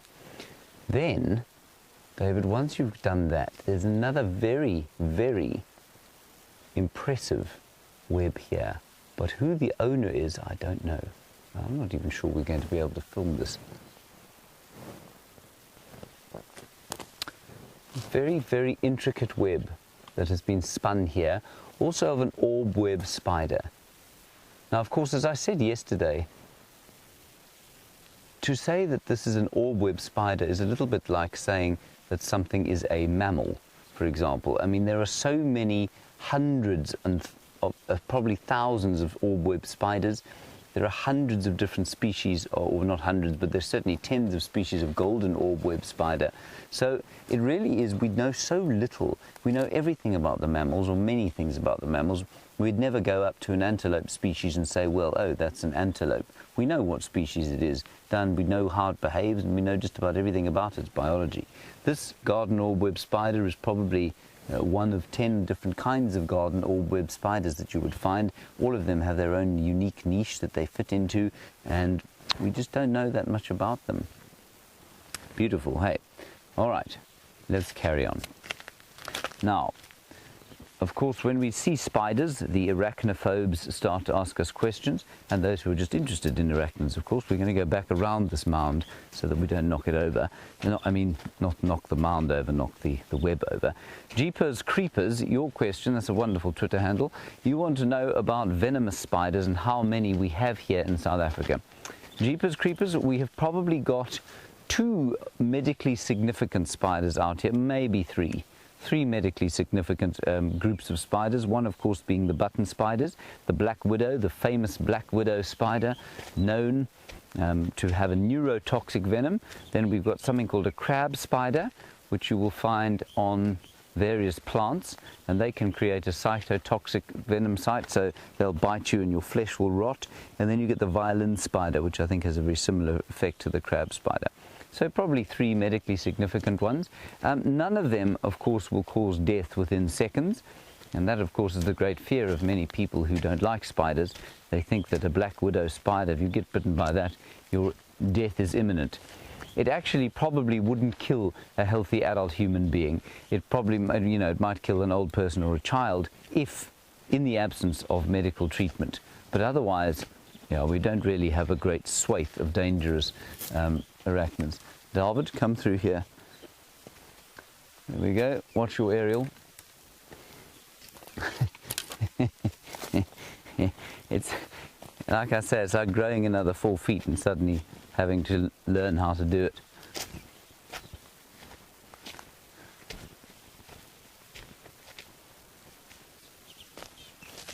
it. Now, Jeffrey in Texas, you've got an orb web spider in Texas called a zipper spider, which sounds like an interesting thing, and your comment is completely valid. You say that the drought is providing us with the opportunity to see all these things and how they cope, and how many of the animals here are adapted for arid environments and are able to cope with A, the heat, and B, the drought. So the heat is one thing, but of course the drought is entirely another. And just to give you an idea, David, if you were to sort of pan along or tilt along, whatever you call it, along the ground here, at this time of the year, just don't lean over too much. At this time of year, this kind of ground would normally be covered in a long sward of various grass species. They'd probably be covered in moisture after a dewy night or perhaps even a bit of rain. And we were watching a little piece of Brent Leo Smith's first drive, which he did almost exactly a year ago. And he was driving on the road down towards the Pan where you watched the lions this morning. That whole clearing was inundated with grass that tall. So quite astonishing. I mean, that's a good 2.5 to 3 feet. Really amazing stuff. And now you can see not much going on at all.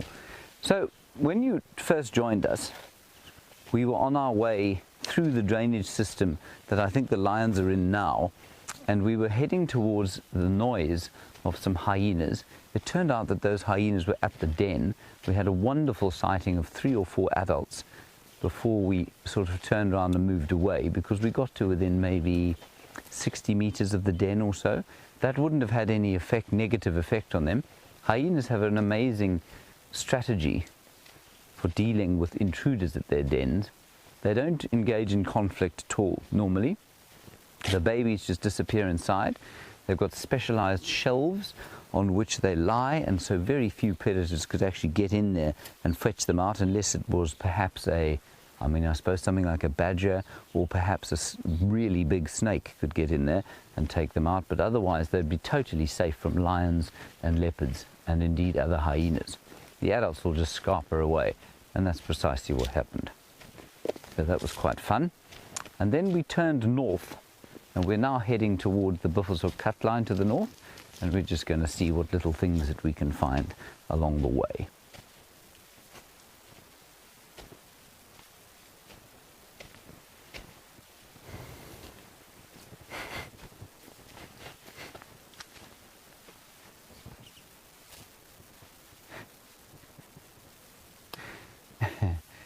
I have to stop to answer this question from Dylan in Iowa.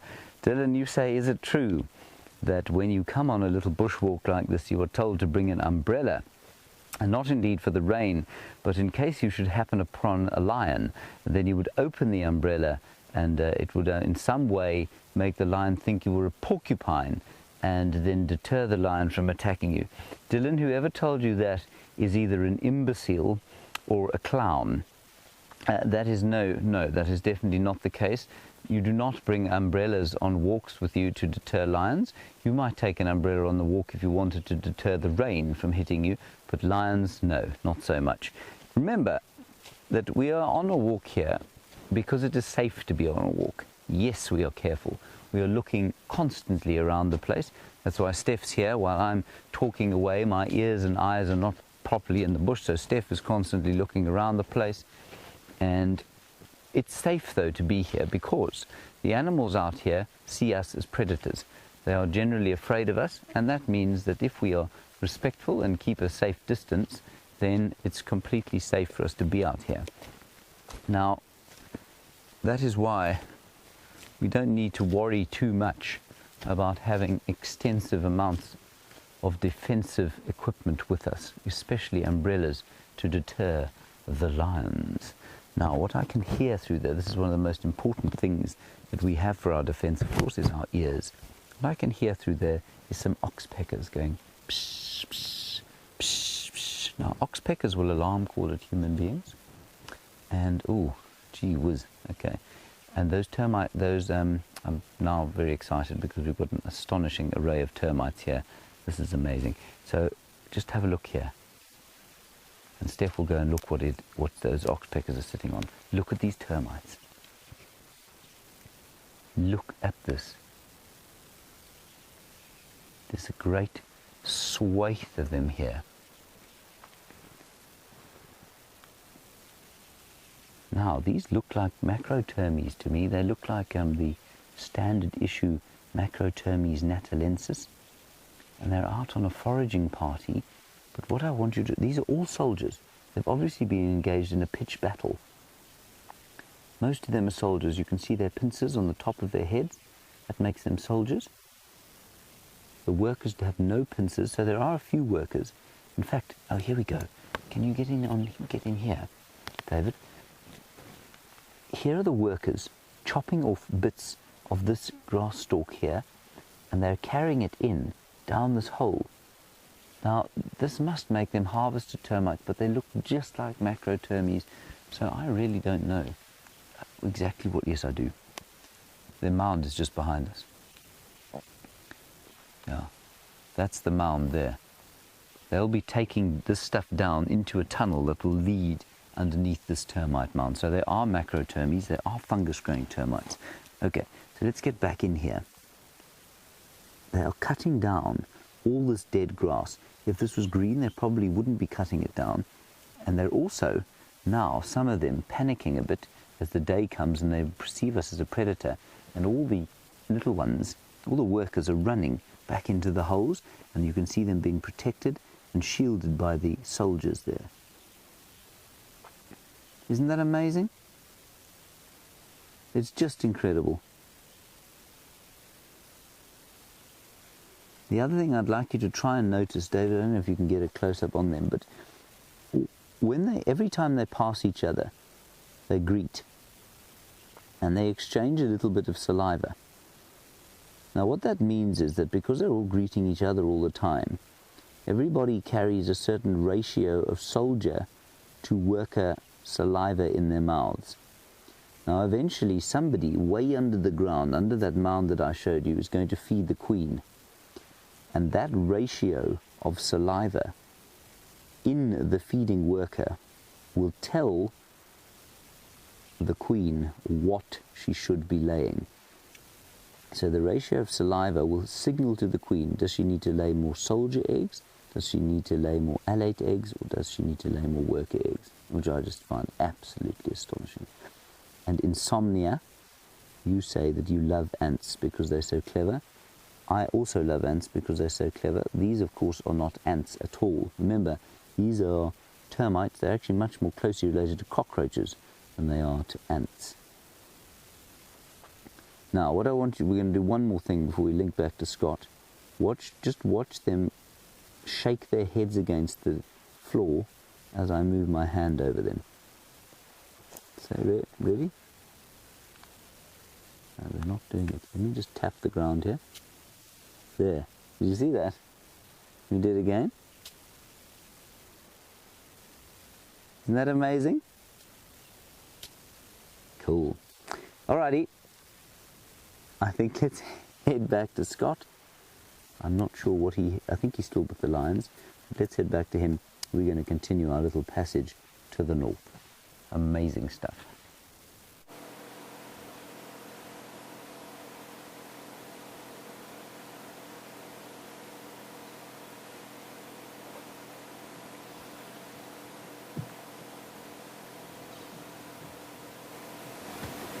Oh, hello everyone. Apologies. The earpiece is probably the weakest link in our technical list of things that can go wrong, and I have got no comms with the final control room. But Bryan thankfully indicated that we are live. As you can tell, we were just sitting here peacefully falling asleep alongside these lions. So before we do fall asleep, I think we should head off and see what else is happening on Djuma. We've had such a wonderful morning with these animals, and as you can see, it doesn't look like a whole bunch is going to change. Of course, anything could happen when we drive off, but that's a risk I'm willing to take to go and see what else has happened on Djuma in order to kind of lay a good foundation for the sunset safari. If we know where tracks of leopard are, where the other animals are moving, we've got a better idea of what's going on the property, and it's good to try and keep track on things. And because there are so few vehicles driving around today, only one from WildEarth, and hardly any others traversing Djuma, other than Abel who popped in here, I think it'll be most effective for us to move off. Now, I've been jiggling my earpiece, but if Kirsty can continually speak for me, that would be useful to know if it is actually going to work. Okay, I'm getting a little bit from you, Kirst, but it's very soft. There we go, that's better. Hello, Kirsty. Wonderful, I can hear you. Okay, well, now that I do have comms with Kirst again, that's good news, but I'm sure all of you are in agreement. You've had a wonderful morning with them. They're fast asleep now. 4 are here. The other one is just down to our right. It's very thick there, but Bryan will be able to work his magic to get you a glimpse of her. Not good prospects here anymore, I don't think. So, off we go.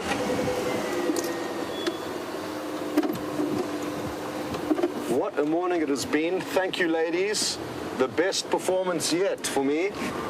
The only one that I think probably beats this is a sighting that I only caught the end of, and that was the sighting I spoke about earlier this morning when Brent was lucky enough to see this pride take down an adult Cape buffalo in an open area. The footage is incredible, and it was such a cool thing that actually happened. I was sitting at Twin Dams just listening carefully for any audio. I can't remember what I was hoping to find, but I was just sitting patiently listening, and Brent was live, and the director, I can't remember who it was at the time, let me know that the lions were stalking something. They don't know what it was, and I think it was Nikki who was directing, and they weren't sure what the lions were stalking, but the lions were in stalk mode. And that was the last update I got until I heard which is the sound of a buffalo that is busy getting taken down by a lion. It's their distress call. And I wish you could have been on my vehicle to see myself start the car up, drop the clutch, and start tearing in that direction where Brent was. He wasn't too far away from where we were. Probably, as the crow flies, 3/4 of a mile, but it would have probably taken us about 1.5 miles to get there.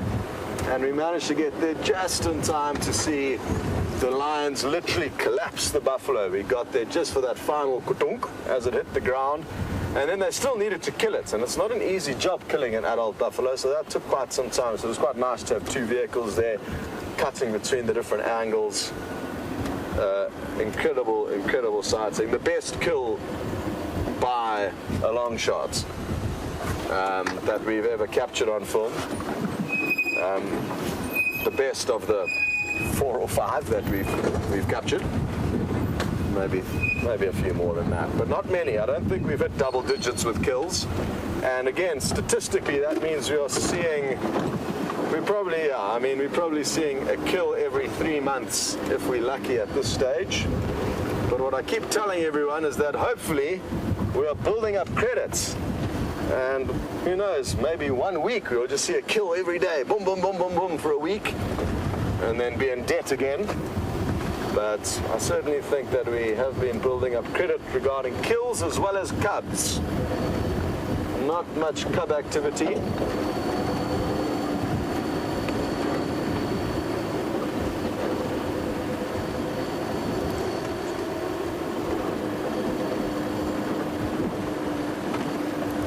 Hello to Bill. He's watching in Tennessee, and I'm told you are new to the safari experience. And Bill, because you're new, it's important that you don't get alarmed when the road simply disappears in front of you thanks to a tree being pushed down in front of it. That's thanks to the elephants. And Bill, it's wonderful to have you with us, and you would like to know, have lion ever been successful in killing a buffalo that has tried to attack him, tried to stand upwards of? And yes, definitely. Just like we saw this morning, Bill, even though buffalo can and will very often, especially the buffalo bulls, actually confront lion, there are turning points like we saw this morning, and at one point the lions were dominant and those buffalo were running for their lives in a cloud of dust. And in those scenarios, if just one buffalo just lags back a little bit, the lion can get onto it, pull it down, other lion can keep the other ones at bay. So, I mean, there's just a million variables of what can happen. But certainly there's many scenarios where lions even would have been maimed and injured, possibly fatally injured, by a buffalo that they were busy hunting, but yet still the lions will win and kill the buffalo. And there have even been other scenarios where the buffalo will win outright and kill one lion, or maybe kill the only desperate lion that's trying to catch and kill them. There was an incredible sequence of photographs that I saw quite recently. I mean, when they were taken, I'm not sure, but it was of an old male lion. He was on his last legs, he was thin, he was desperate, he was weak. An impala probably could have warded it off. But he tried to go for this big Cape buffalo. And the buffalo, as we saw earlier, decided to stand its ground. And this feud continued. I think it was also a very old buffalo. So it was like this kind of perfect match between two animals that were on their last legs. But the buffalo ended up winning, and it ended up killing this one male lion. But it was backwards, forwards, this brutal battle that actually went on for so long that they'd just be lying down watching one another until one finally got enough energy to make a bit of an attack, and then the other one would make a bit of an attack, but the buffalo ended up winning. So there's always an exception to the rule out here, I guess, and there's always kind of roles reversed. Not always, but there's always opportunities for these interesting things to happen. An example of which, off the topic completely, but still relevant in terms of that anything can happen out here and that there are exceptions to the rule, is that, and it's a question that's been asked quite often, why will we not see the lion and leopard immersing themselves in the water to cool down in this hot weather? And I said categorically the other day that lion and leopard will not go into water unless they are forced to, unless they need to cross the river, unless they really have to do it, but they certainly will not be seen doing it just to cool off. But then James showed me a photograph of a leopard actually here in the Sabi Sands, the southern Sabi Sands in the western section. It was a male that was apparently renowned for going into deep pools of water to cool down. And I saw a picture of it James showed me. I mean, the leopard is in this deep pool with just its head sticking out. I think it must have actually been sitting, not even lying down in a shadowed puddle. So there we go. I mean, bizarre things do happen out here. But a very fine, misty drizzle falling on us again. It is so refreshing. Oh, sadly, not going to do much for the drought that we're experiencing, but any tiny little bit of moisture, I guess, is better than nothing. But I don't think you'll even be able to see it. Maybe, I don't know, Brian, if you can maybe even, there's a bit of a sheen. So You may be able to see a few little drops falling. Yeah, even on the lens.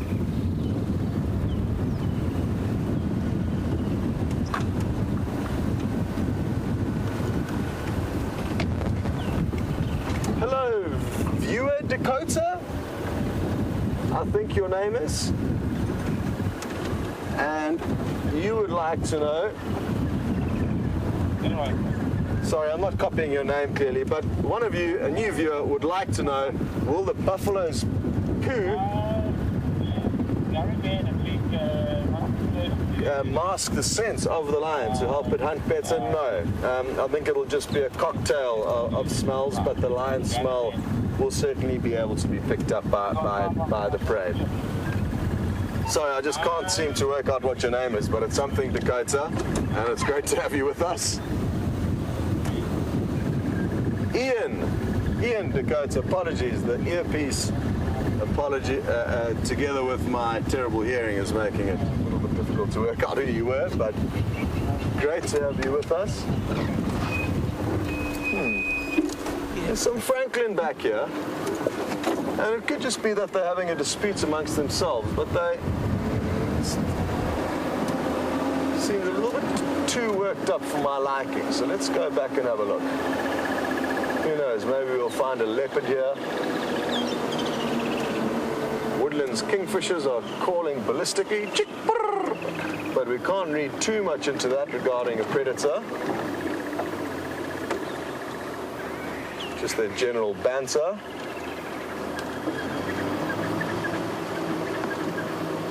There's somewhere down into this riverbed to our right that they started calling out quite loudly from. So let's just go onto the dam wall where we're going to have a good view down into that area. Maybe Karula, the Queen of Djuma, is coming for a drink. And for those of you who have yet to meet Karula, she is the female leopard who reigns dominance over the majority of Djuma. Her daughter does come onto Djuma as well, but we don't see her as much in this area, or at all really in this area. Now, things that the Franklin could have been alarming at are not only leopard, but birds of prey, snakes, mongooses. There's a long list of possibilities.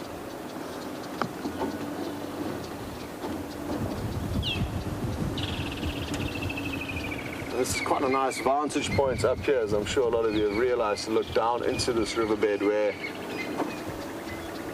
the alarm calls came from.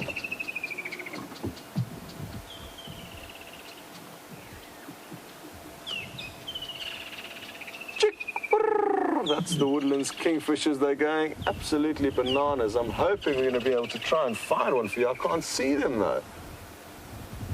And if we get lucky, we'll be able to see one fly and land. And what they do, and I've yet to be able to show you this, is they hold their wings up to display their incredible turquoise coloration. Hopefully one's going to fly and land in dead tree that Bryan's on now. It sounds like they're in this tree over here somewhere, but where exactly? It is not easy to say. It's not the biggest of birds. They've got a bigger voice than body.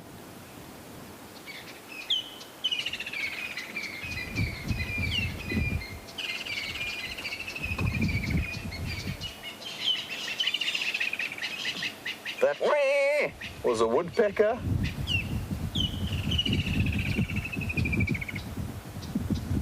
There's another bird, and I can't work out what it is, going tick, tick, tick, tick. It's one that I should know, though.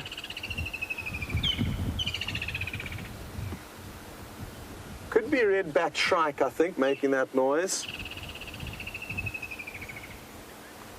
And who knows what's got the bird so vocal here, but it doesn't appear to be a predator at the outset. So let's continue. I'm keen to try and cover a little bit of ground and check the roads just to see if we can't find any tracks of anything exciting that we should know about for the afternoon. Like I said, we've had such a good morning. Let's try and lay a good foundation for the sunset safari. And while we do that, we're going to send you back to James on the bushwalk.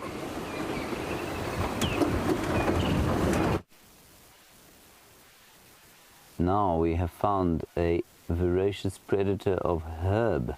There is a tiny little grasshopper. Can you see him?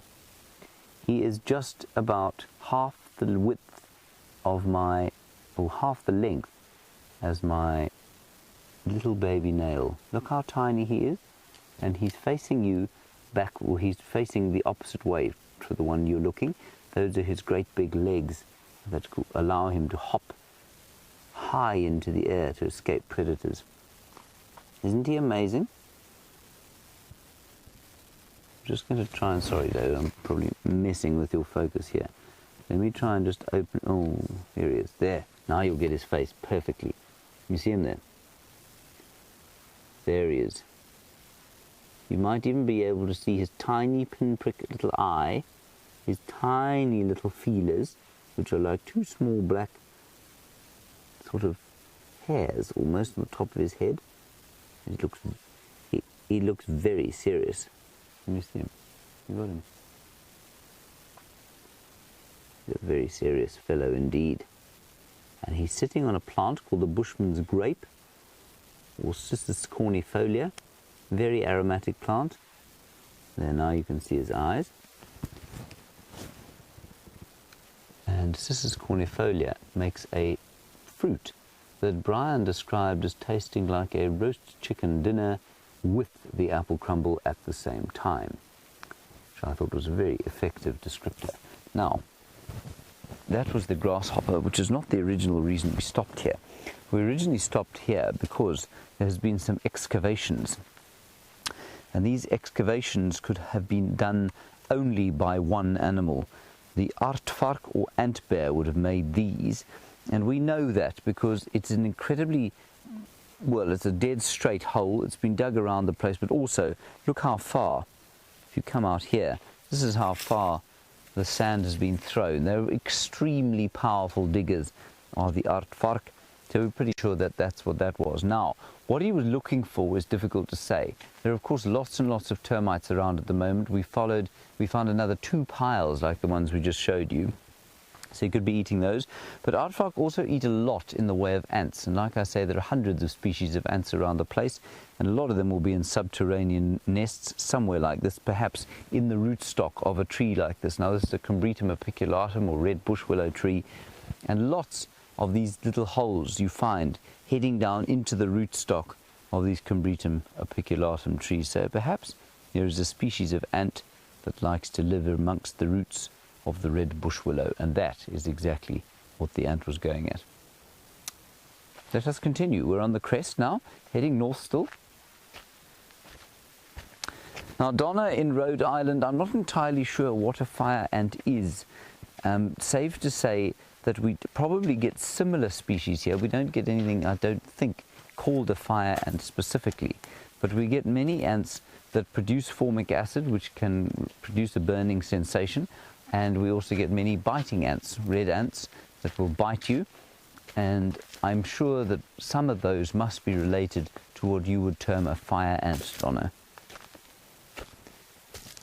So a little bit interesting around here is the change in vegetation. When we first came across you, or you first came across us, we were looking at some hyena, and we were quite close to a drainage system, and the vegetation was very different. It was thick. There were different tree species around. Now we're on to a crest, and in this area where you can see these are granitic soils, very pale in color, very sandy, not particularly nutrient rich. In this area, on the top of the crests, we always get these marula trees, these huge trees. Iconic African trees that produce a beautiful fruit from which Scott and Nikki have made a number of preserves and jams.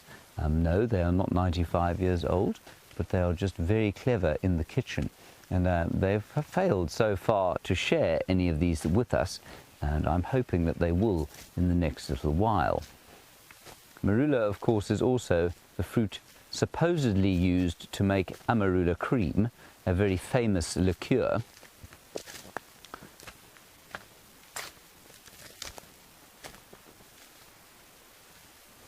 Now, Cindy, as we walk over this ancient landscape derived of granite underneath the surface of the soil, You want to know if we find naturally occurring gemstones in this particular area.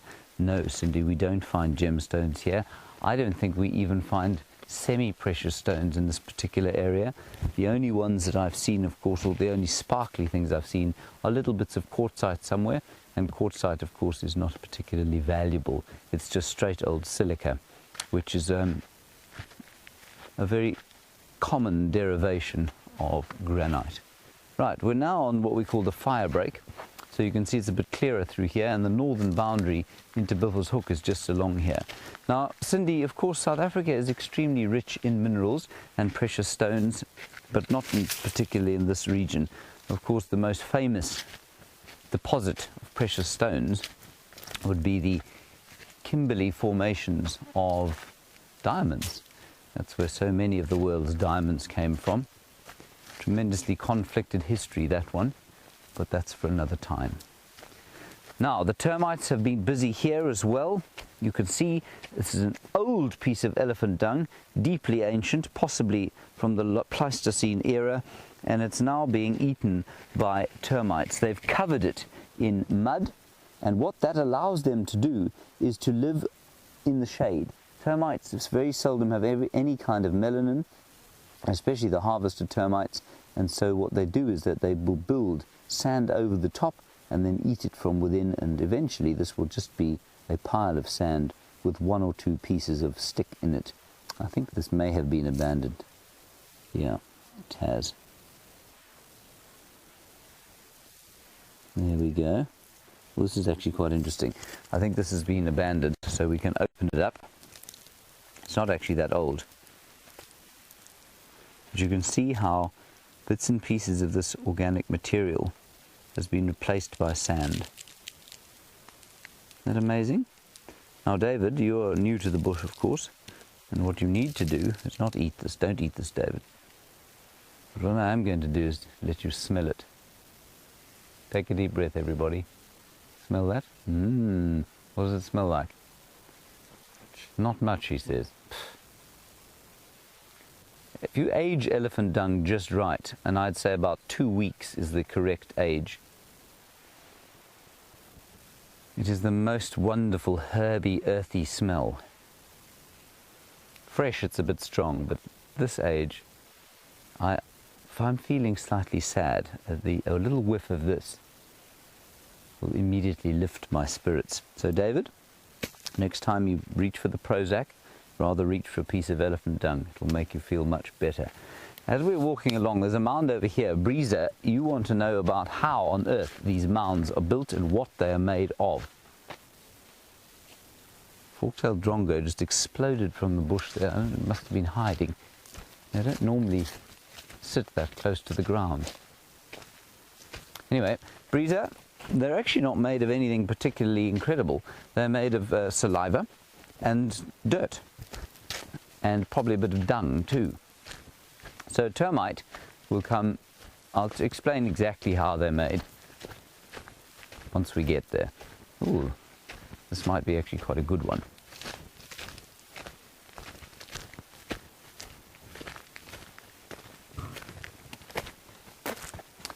All right, this one is actually still active, and there are termites in it now.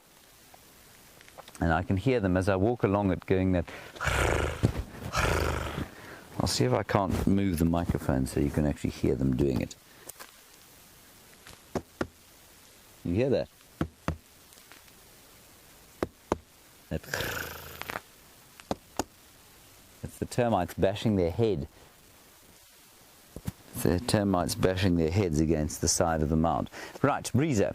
What happens is, and it's a wonderful story, and the best time to explain it, of course, is just after the first rains, when the alates are emerging, because that's a kind of real celebration of life in the history of a termite mound.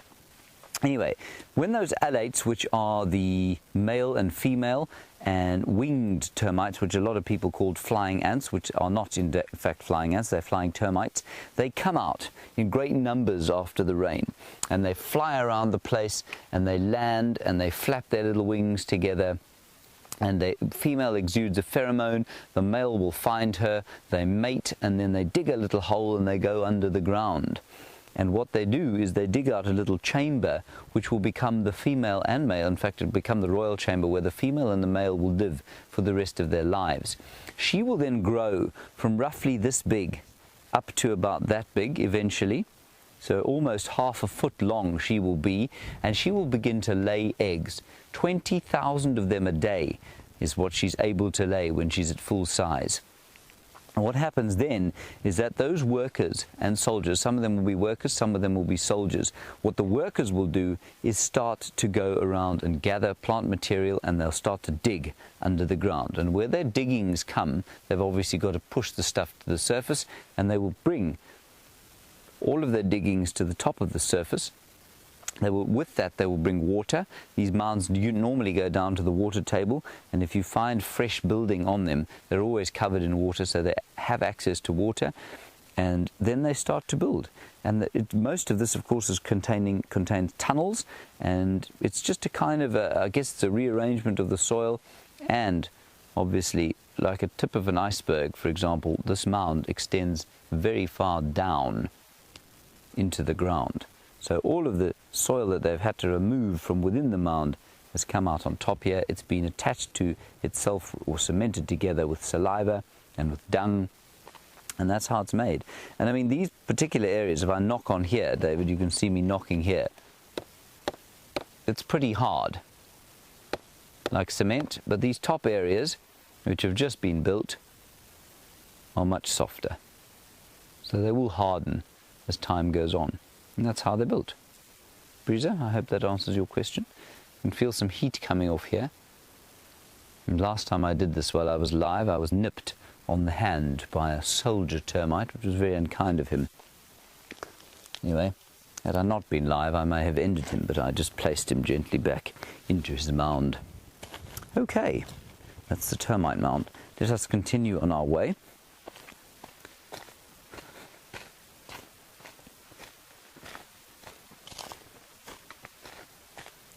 Ah, now, this larper, you're right there, David. This larper, you're doing some kind of evolution module. I'm not sure from what course you're doing, but maybe tell us, because that would be fascinating. And you want to know if I have ever been to the cradle of humankind, which of course is in the Gauteng region of South Africa. It's a central highveld, very small province, economic hub indeed of the country and possibly even the continent, in which Johannesburg, my hometown, lives. Yes, I have been to the cradle of humankind, Lapa. It's a fascinating place, and obviously for those of you who don't know, some of the most ancient hominid and hominin fossils have been found there, and the whole tale of our human history, a huge chunk of that tale, a huge chunk of the tale of human evolution has been told because of the fossils found around Sterkfontein, which is the area, the caves, they're underground caves in which a lot of the fossils have been found. The most recent one, of course, was Homo naledi, an ancient hominid. I can't remember the exact age of her or where she fits into our evolutionary tree, but she was I say she, could have been he, there would have been he's and she's, of course. She was about, I think, a little bit smaller than me, upright, smaller brain than us, very much sort of along the lines between Australopithecus, which was the first one they found there, I think, and us. All right, we're going to continue now down sort of to the western side here and make our way slowly back towards the camp. I mean, we're a long way out from there, but that's our plan for now. Let's head back to Scott, see what he's doing, and I'll catch up with you a little bit later. Hello and welcome back on board with us. I hope you've been having a good time with James on the bushwalk. I have no doubt that you have. The good news is that we did find some tracks of a female leopard, 99% sure it's Karula. And interestingly enough, the tracks were heading away from the area where we were searching for her yesterday. Not yesterday, but the day before, we heard her make a kill. It was very thick bush. We couldn't see anything, but we heard this duiker, or possibly a steenbok, squealing in distress. And we went back yesterday afternoon to see if we couldn't find where she was with the kill. Got a bit sidetracked because we found tracks of the Nkuhumas pride, which we then tracked out of the property. Anyway, we couldn't work out where she was yesterday, but now her tracks are leading straight out of that area, and they were heading towards this northern boundary of ours. So, just hoping that we might get lucky getting any further sign of her here, or maybe we'll bump into her in the flesh. That'll be even better than having to track her down. So at least now we've got an idea, like I said, of where she's gone, and it, again, lays a good foundation for this afternoon. Oh, James Richards, thanks very much for asking about my knee. It's fine, it's just a little bit of a ding there. Ah! Nearly got taken out by a branch as he drove past, but no, nothing serious, just a little wound. Thank you for your concern. I may have over-dramatized it a little bit last night at the end of the drive. What it was exactly was that the window winder had fallen off its little kind of thing that it latches onto, and that little kind of nut sticking out there is what got me. Oh, look at this. We found the latest Sabi Sands dance group, and you don't get to see them performing very often. This is a special one. Look at those dance moves. Oh, yeah. And there's Dave, who a lot of you will be seeing for the first time. Handsome fellow and a great guy to have on the team. I'm sure he's been enjoying his first bushwalk. Good luck, guys. Thanks for the dance routine.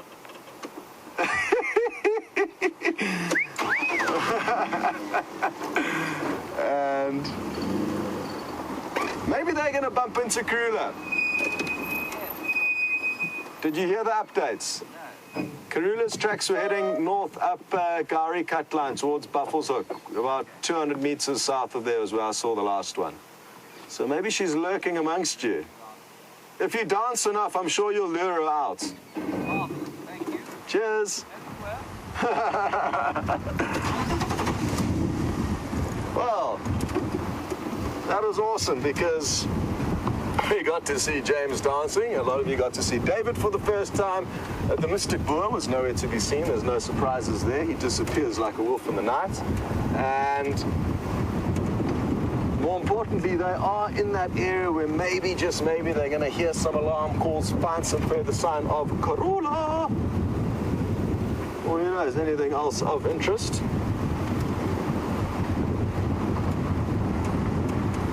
My plan from here is to continue along this northern boundary to a large waterhole, which seems to be the most active of all the waterholes that we get to see. We can only view it from this northern boundary. It's a little bit to the right where we cannot go, but we still had some incredible sightings of animals coming down to drink. A massive herd of zebra was there last time I was there. Warthog, kudu, elephant often go there, so a good place to go and check out. And especially now, today's not the best example, but because it is heating up ever so slightly, getting a little bit warmer, that's when the waterholes tend to become very active. You know, between kind of 10 and 2 o'clock in the midday heat is when the animals most enjoying quenching their thirst, especially the prey animals, because it's less likely that they're going to get jumped on by a lion or leopard in the middle of the day. They can see further, and they know that the cats are lazy in the midday heat.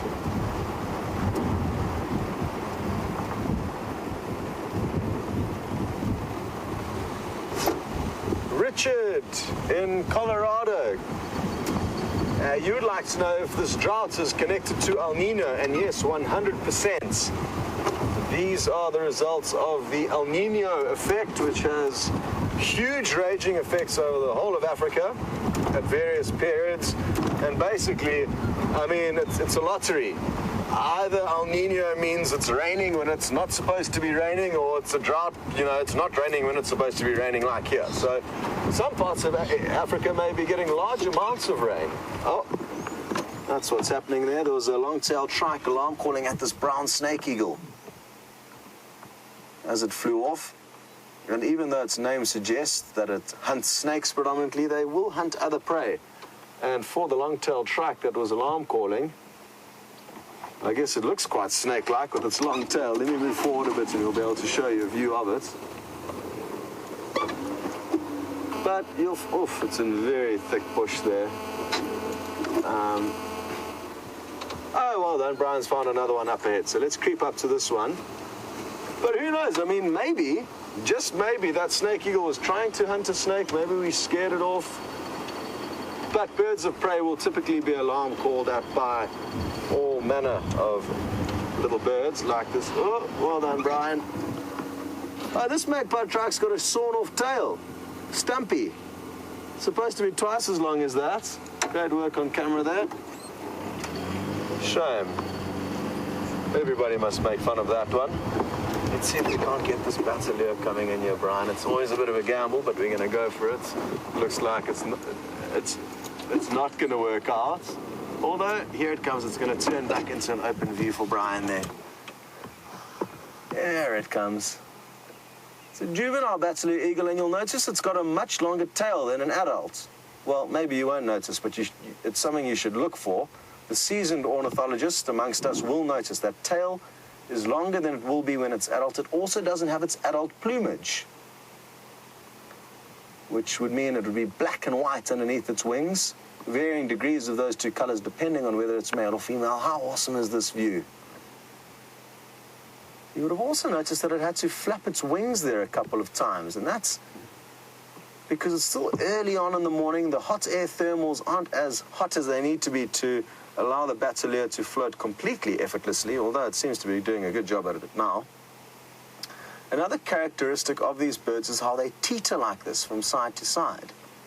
And you'll notice those very slight movements, and that is a result of their short tail. They don't have a good rudder like most other eagles do have. And it's too high above us now for Brian to be able to get to it. Maybe it's, oh, there we go, it's popped back out for us. But the Latin name, Pterothopus equudatus, describes this bird very well. Beautiful face, short tail. So that's what their Latin name means. They've got a bright red face when they do have their adult plumage. And what's interesting is that the adult plumage only kicks in at around 8 years of age. And I'm sure that's got a lot of you thinking. So 8 years to reach adult plumage, and then they can live up to about 50 years, a lot of the raptors.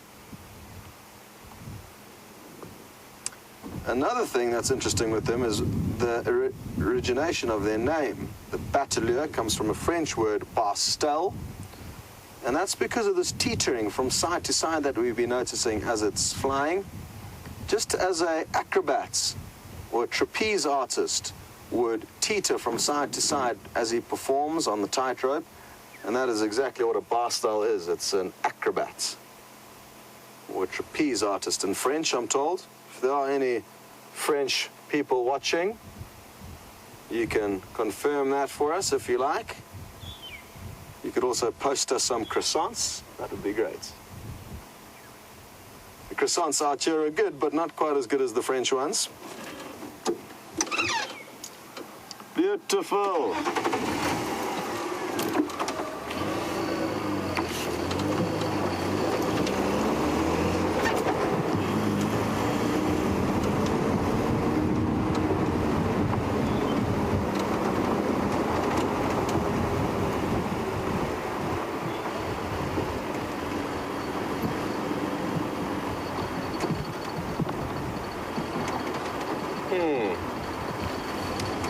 Pine, good morning, and good to know you're watching again. You would like to know how far is the Nile from where we are here, and you don't have to apologize for your ignorance, because I'm going to have to now in return apologize for my ignorance, because I also am not geographically certain of how far away it is. But the source of the Nile, is it not in Uganda? Maybe? possibly, which would make it at about 4,000, 5,000 kilometers away, 3,000 odd miles. I'm wrong, it's 11,000 kilometers away, and I'm not even sure where the source of the Nile is, but I'm sure somebody is going to be able to provide us with that little nuggets of information. I think it's somewhere in Central Africa. But apologies, Penny, we are equally not sound geographically.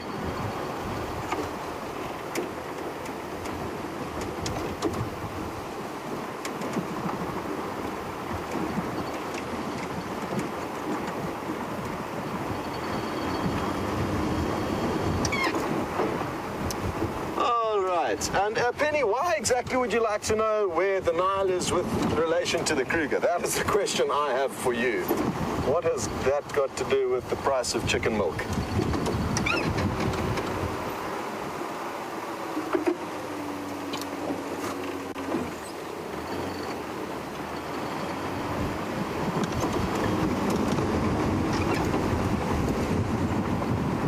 At least we know it's 11,000 kilometers away, which means that is far. I mean, the equator is probably, as the crow flies, only about 5,000 kilometers from where we are here. So the fact that it's 11,000 kilometers away makes me think that, yeah, I wonder. You see, the source of the Nile, the end of the Nile, obviously those are going to be two very different points. I'm told Nikki in the final control room is doing some research, so we will get back to you as soon as we know a little bit more about the Nile River. And while we scratch our heads and ponder about that, we're going to send you back to James.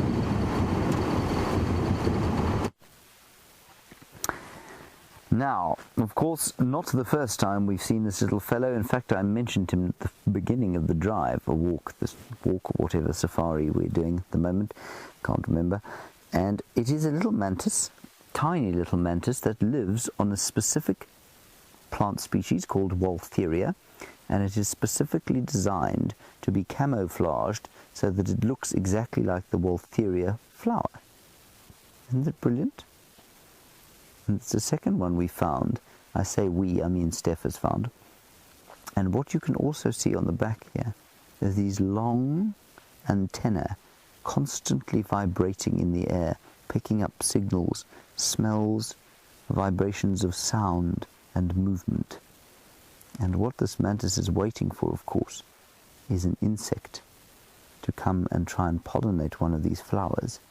And that insect is going to find that the mantis extends these incredibly powerful front legs with their claws on them, and it will then find itself shortly in her mouth. Now watch her raise up her defensive posture.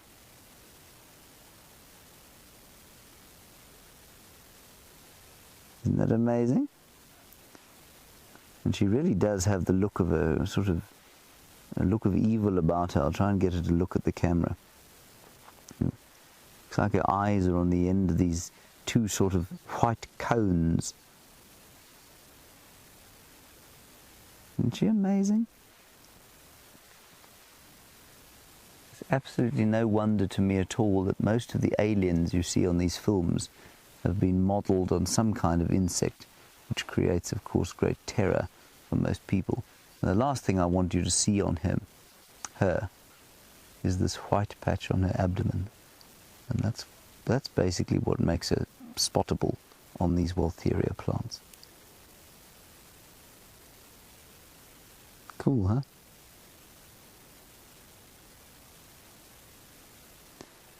Now,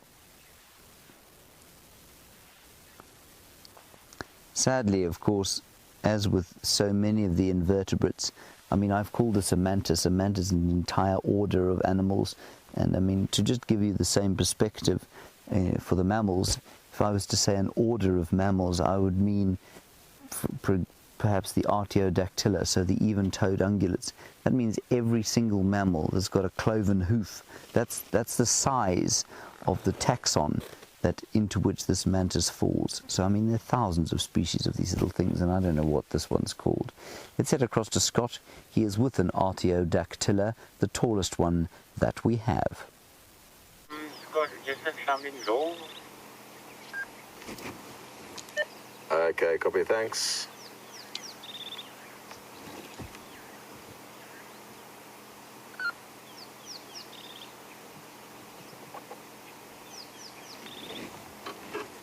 Oh, hello everyone.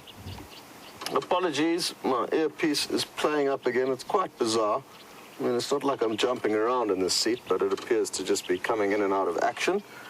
Good to have you back, and we're in luck. As you can see, Sydney's waterhole is providing the goods.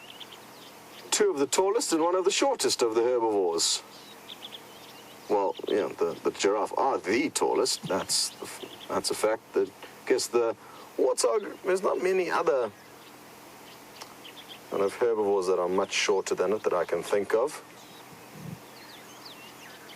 So it will certainly be enjoying the safety and security knowing that these giraffe have got good lookout points all the way up there to make sure no predators are approaching.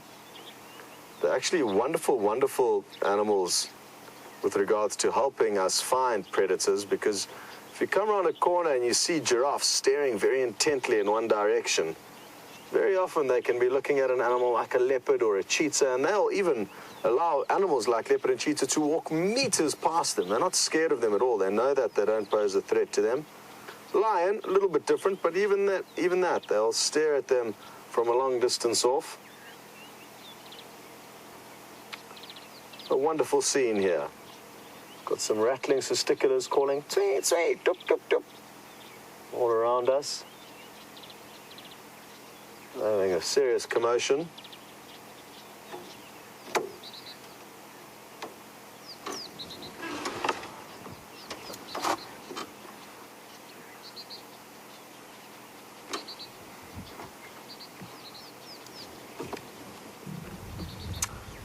Well, there's good news for, again, just general prospects, and a cheetah has been found not too far east of our eastern boundary, kind of southeastern corner of Djuma.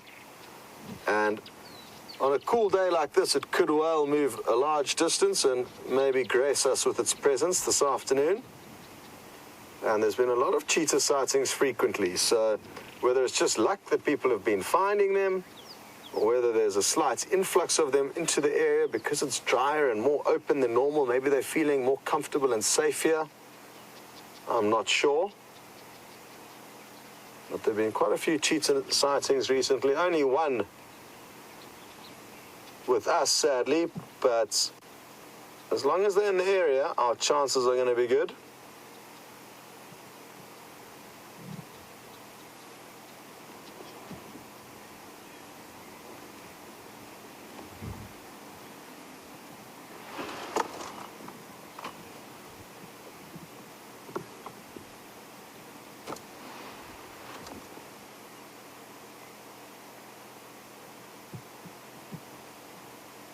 I'd love to get you closer to them, but like I've said earlier, they are north of our northern boundary, so this is as far as we can go. But it's quite nice actually being forced to sit on this slightly elevated area. We've got a bit of a vista. It gives you kind of a different perspective to how we often view animals, and that's up close and personal. Look at that long tail, the perfect fly swisher. The grey go-away bird in the foreground there. Just landed in a guarri bush. Looking for breakfast.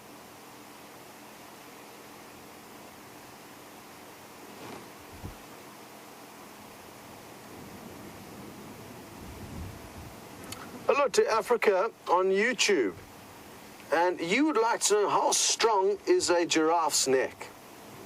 And I don't know how exactly, I mean, it's very strong is the only way that I can think of answering that question. I can't give you like anything to relate to, really. I'm trying to think as best as I can as to what could... like I say, relates to giraffe's neck strength too, but nothing's working out in this little head of mine.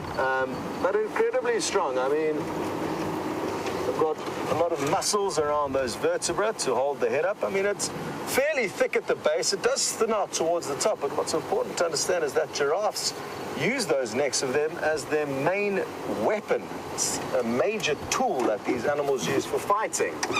Interestingly, it's a weapon that's only used really amongst themselves, an intra-species combat tool, as opposed to one that they would ward off lions with. They use their hooves and their massive legs to kick out at lions.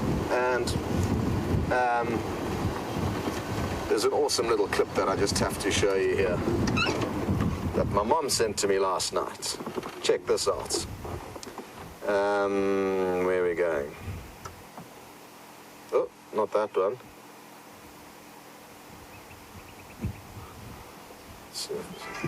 Okay, hold on a second.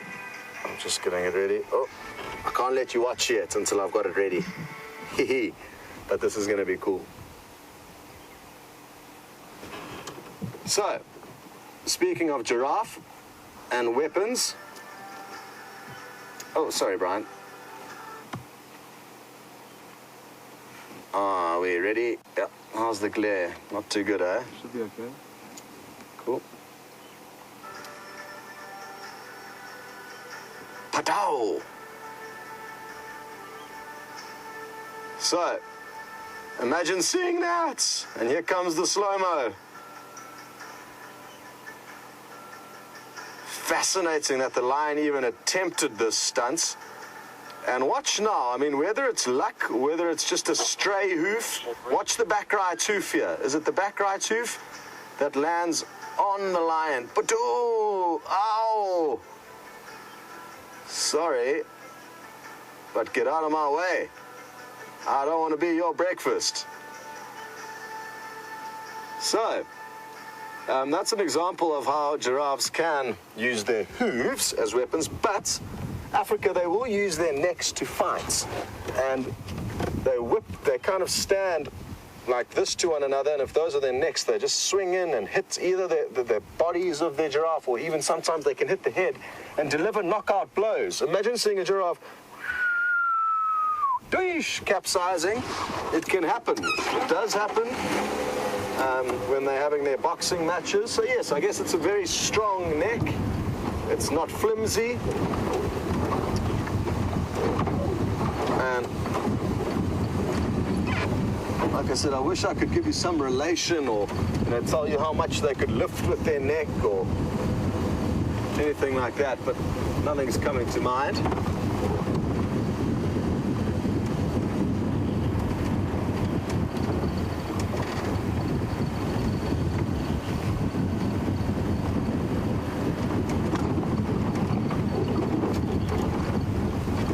How crazy was that footage? Woo! That cameraman must have been doing cartwheels after that happened, because, I mean, who would have expected the lioness to attempt that stunt? Like I said, I mean, just absolutely incredible. And something else that's important to remember here is that they are so tough, these wild animals. I mean, to be knocked off a giraffe like that as it runs past and then stood on. I mean, that giraffe probably weighed at least 250 kilos. It wasn't a fully grown giraffe, but it was huge. And it got that full hoof, kata, into the ribs. And the lion probably got up, shook its head, and carried on going. And it's something now that we need to continue to remind ourselves, is that we as humans have become fairly weak and pathetic for a long list of reasons with regards to strength, speed, agility, whereas wild animals have remained with their body and their physique and their senses being very, very strong and very honed and much better than ours as a general rule. Yet our brain power has allowed us, our bodies and our senses, to become lazy in a way, because we don't need them anymore. Our brain power has allowed us to make life easy for ourselves, I guess. So we're not nearly as tough and or strong as those animals. You can put 100-pound human against a 100-pound animal of any description. And 99% of the time, that wild animal will outpower the human. Whether it's in a tug of war or a running race, most things are going to outcompete us.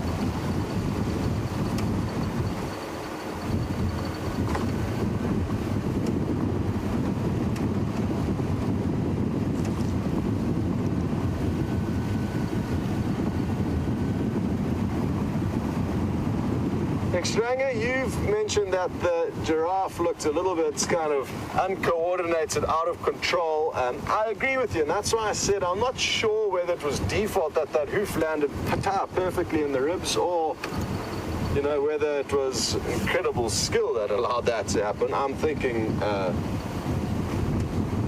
that it was just luck. But regardless of luck and whether those hooves are controlled or not, they are something that you don't want to get tangled between. So even if they're just flaying around wildly, it's going to make lions think twice.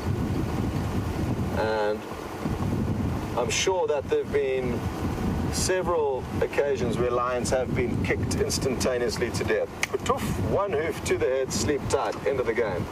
I'm certain that's happened. I haven't heard of any documented cases, but that's not to say that it hasn't happened. I'm confident it would have. I've heard of a male leopard, the Djuma Pan male leopard, who's no longer around, but he was a monster. He used to occur south of where we are. I used to see him when I started my career in the Sabi Sands. He was apparently chasing a big zebra and got caught on in the forehead and was unconscious, sleeping, but he woke up. He wasn't kicked to death.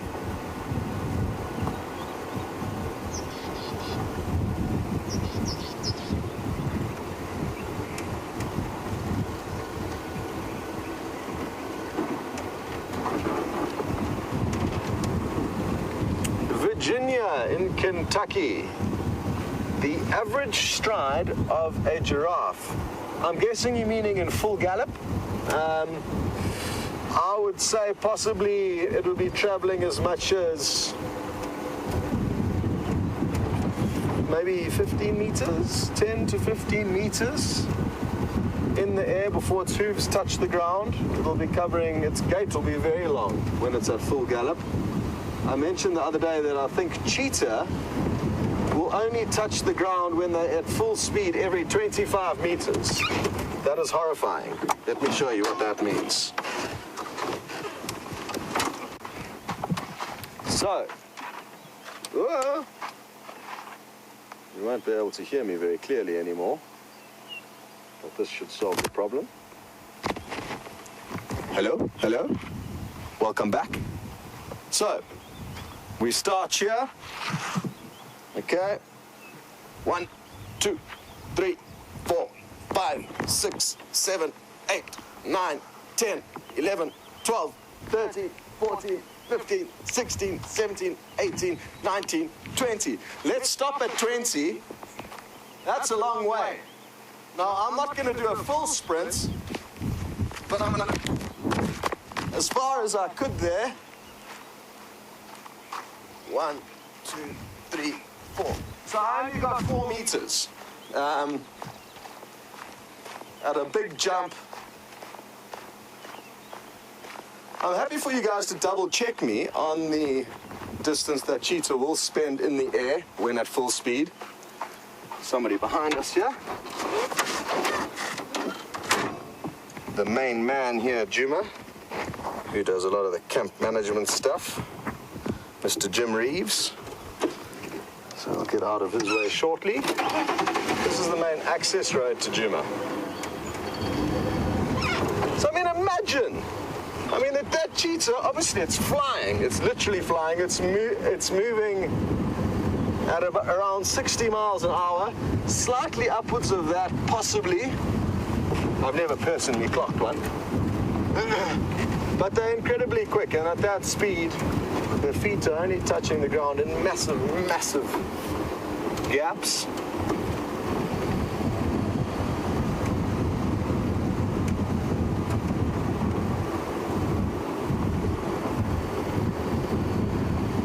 All right, well, Now we've changed our focus from looking for Karula, a female leopard, to see if there's any sign of her daughter called Shadow. And this is the kind of area where we may find some sign of her. So wish us luck, and we're going to send you over to James, who's still strolling around the wilderness.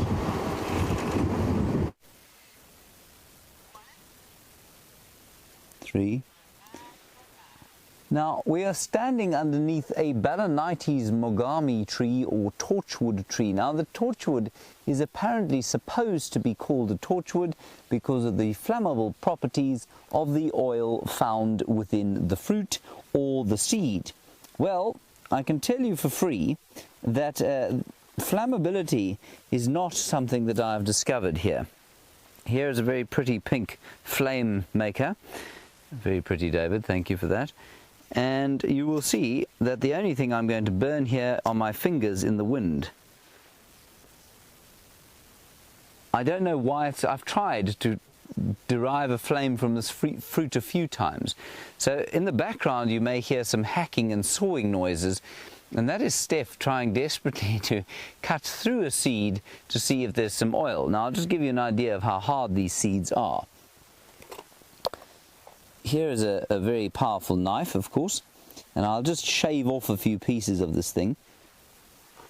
And if you are a young viewer, please don't play with knives, or indeed flames in the wilderness. And you can see there a really kind of woody outside to the seed. And the fruits, of course, are devoured by things like squirrels. But the seeds themselves are massively hard. And I'm just going to see if we can't find some kind of... Oh, here we go. We have some luck. Stef has managed to open up one of the fruits. But inside it, a grub has clearly fed on what is very nutritious fatty oil. But that's what it looks like. Isn't that amazing? I don't think I'm going to burn the back end of that grub. I think that would be unkind. But possibly in that cavity is where the oil exists. It smells like dried apricots, which of course are not a food source. Dried apricots are a bad culinary joke.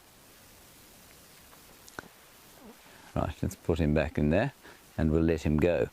Unless of course you're having trouble in the bowels, in which case a dried apricot is probably quite a good thing for you. That's more prunes though, I think, David. Okay, on we go. Oh, let me just show you a whole fruit quickly. This is what a whole fruit looks like. And we can break this, or let me get me knife out again, my great Excalibur.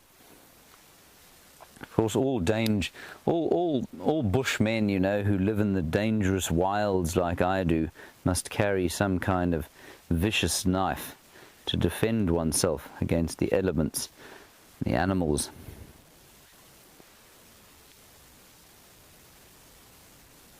Buffalo. We're not too far from where those lions were.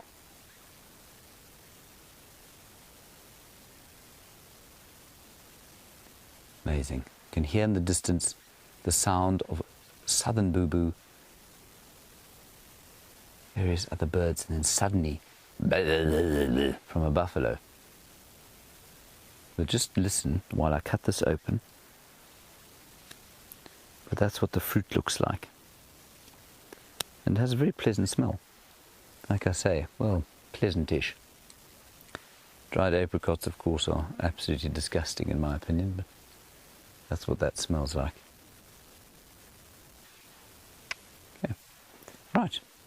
What we're going to do is move very slowly up onto the crest here, and then move along the crest. What I don't want to do is to run into some buffalo being harassed by those lions.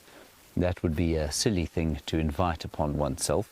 And so we'll just move along there and see if we can't look down into the valley from the top of the crest. It is quite thick though, so we're going to be quite careful about it.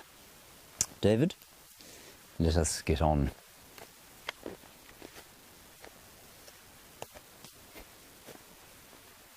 I'm just going to check the wind as well. That could have been two buffalo just having a little bit of a fight with each other. It could also have been one of those sort of small fragmented herds that's been running around the place of late, and they're just sort of having a belch at each other.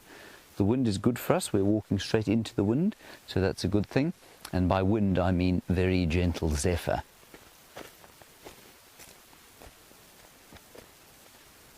So I think we'll just meander slowly up onto the crest here and then head down to the south.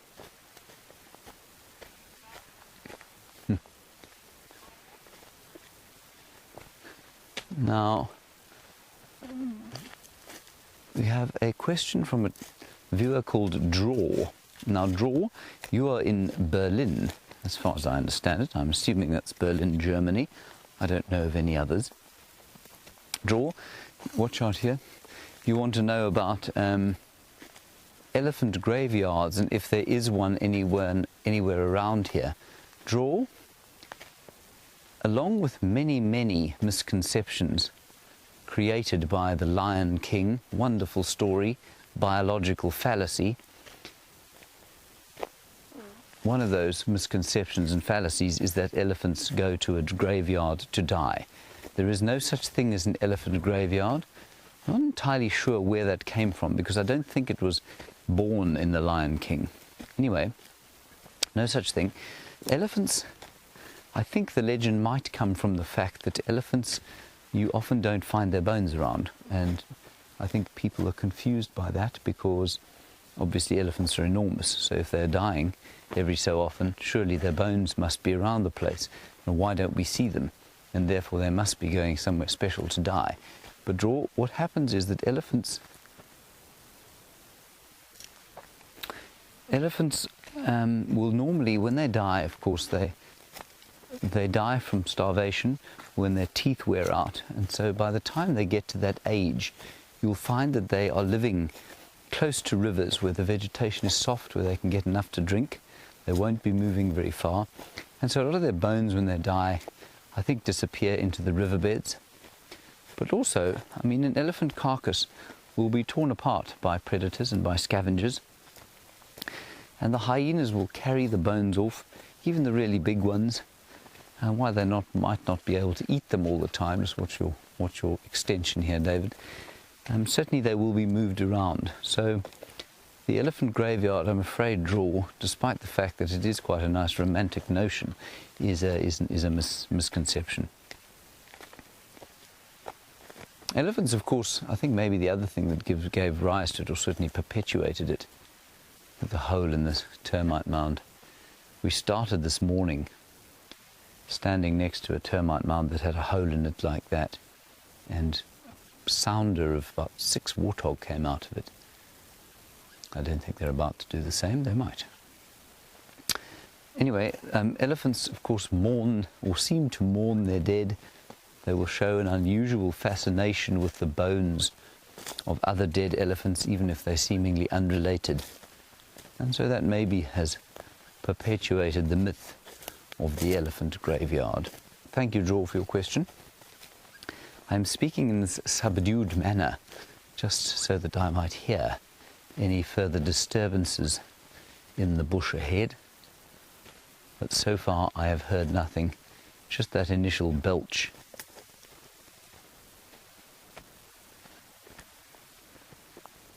It is a beautiful morning. It's so lovely to have a little bit of cloud cover, I must say. A bit of dung got stuck in my shoe, and apparently Saturday is going to be extremely hot, 43 degrees. Now, Jody, you want to know if I've left my backpack under a tree. No, I left my backpack at camp. Jody, I don't walk with a backpack. Stef, as well as providing security detail, is also, well, he's something of a pack mule on these walks. He carries the water for anybody who wishes to have a drink. And so I don't carry one, and I'll tell you why I don't carry one. It's because I just find it it encumbers me. I can't turn around and get down on my knees as easily. So if Stef's along, he'll carry the first aid kit and the water. I just carry my binoculars, which, Jody, I do regularly leave around the place. Left them 3 or 4 times on a bushwalk and managed to find them each time. Ah, and Jody, you say you saw a backpack on the ground during one of the segments. That would have been Stef's. I think it was probably at that, when we were cutting open the balanites fruit. Stef was busy hacking away at one. There are 2 duiker through there. But almost impossible to film. Let's keep going down through here. So Jody, Stef had his backpack there, of course, while he was hacking away at the fruit of that tree. There's a big bone up ahead here, and I wonder if it was either a buffalo or perhaps even something bigger. Perhaps we have come across an elephant graveyard. No, it was a buffalo. See that from here?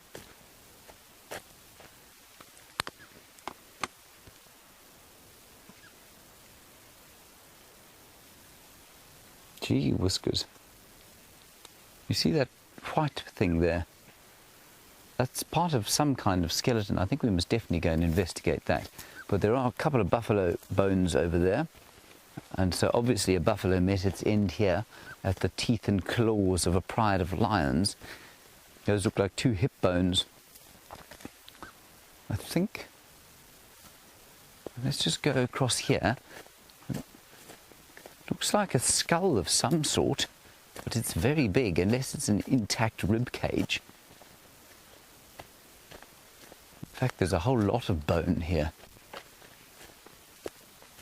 And you know, we are not far. Jamie and I were looking for the Nkuhumas pride the other day, and we were tracking them around this area, and we eventually found vultures. And I wonder if this isn't what they were eating. No, this is too bleached. This is much too old to have been from that time. Let's go around here, David. Watch your aerial over here.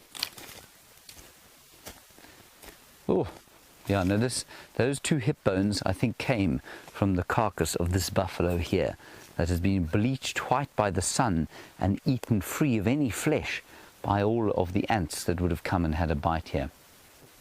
Wow. It's almost completely intact, and one day I hope I'll be able to identify all the bones in something like this. So we're standing in amongst the rib cage. Here's the coccyx, or pelvis. And then the big thing that I did see, of course, was the bleached white skull of this enormous buffalo bull. This was not a small buffalo, this was an enormous fellow. Gee whiz. Ha! Look at that. He was absolutely enormous. So this would have been a really big, really old bull that was eventually killed here by lions some time back. You can see how bleached white it is. That only comes as a function of a lot of time in the sun, and also zero meat on it, no flesh, no sinew, nothing. That's all eaten away by ants and other invertebrates, probably the old worm or 2. And Kirsty's just noticed, of course, that it's got pink on it. And why should it have pink on it? I really don't know. I can only think that it's picked up some kind of mineral from the soil here, and that has tainted the bone pink. I don't know. Amazing, but huge. Really, I mean, this is a massive buffalo. This might be the biggest skull I've seen. Wonderful. Okay, David, on we go. Let's head across back to Scott. We're going to sort of make our way a little bit faster now down towards the south. We've got 10 minutes left of our drive walk. We'll keep an eye out for those lions and buffalo as we go. Otherwise, we'll catch you just before the end.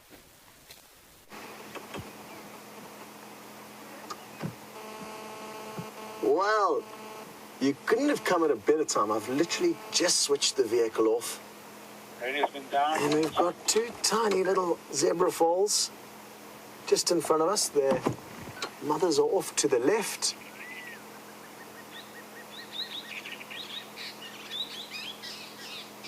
Some fork-tailed drongos calling loudly nearby. That's the birds you could hear. I think I can also hear some green wood hoopoes starting up their call. There we go. There's a possible mother. Yeah, that looks like one of the moms. I can see her udders.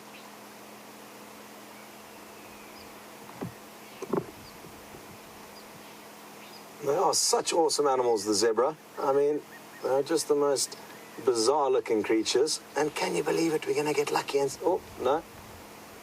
Mom's not interested in any nursing right now. Look at that youngster's tail trying to keep the flies at bay. They're not quite as long as the adult's tails, so I guess they have to swoosh them considerably. Hold on. Just heard a noise. Why are we hearing an impala alarm call? What is going on here? This is interesting. I'm just going to creep forward quickly. You see, what could have happened? The wind is blowing towards us. The impala that I've heard snorting can possibly smell something. It doesn't sound like a very intense alarm call. It's just going... Yeah, the impala here, so maybe they can smell a predator nearby. Now the giraffe are going at it. What is here? What is it? They're looking back. I need to keep an eye on both the zebra and the impala. They're looking in different directions, which is confusing me, and I'm almost tempted to go crashing off into the bushes, but I don't know whether to follow the impala's cue or to follow the zebra's cue. But something's up here. If it's an animal like a leopard, the zebra will not necessarily run. The stallion is standing closest to whatever this possible threat could be. He's on the left here behind these bushes.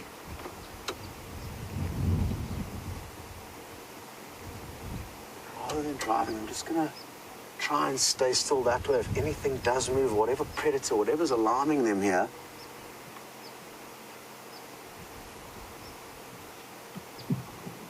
Come on, guys, give us some more clues. Something is wrong. Like I said, the wind is blowing straight towards us, so the fact that the zebra are looking back that way makes me think that they haven't necessarily smelt something. Maybe they did see something, but the problem is the impala are looking in the direction that the wind is coming from, which makes me think that maybe they can smell something. So this is all very confusing. Let's just drive forward a little bit and see what happens. Well, actually, wait. Let's just wait right here. This one zebra foal is nursing. Just off to our right there, Bebop. Oh, it just stopped. But looks like it may start again.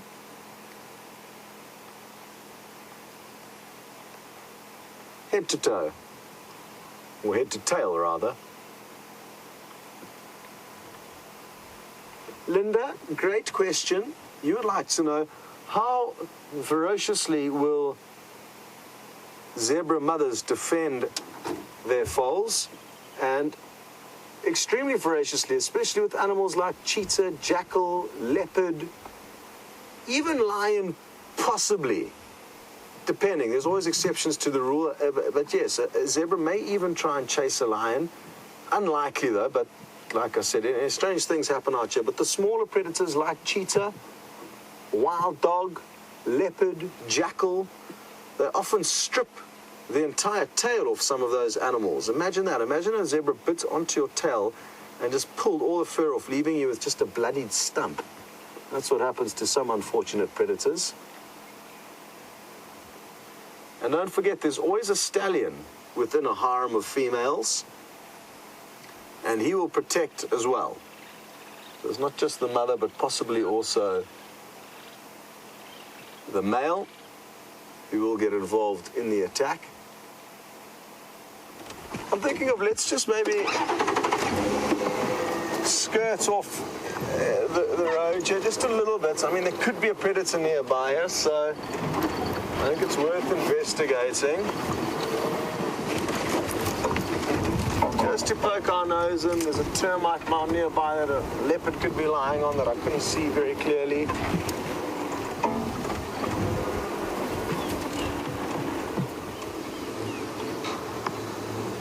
Nah.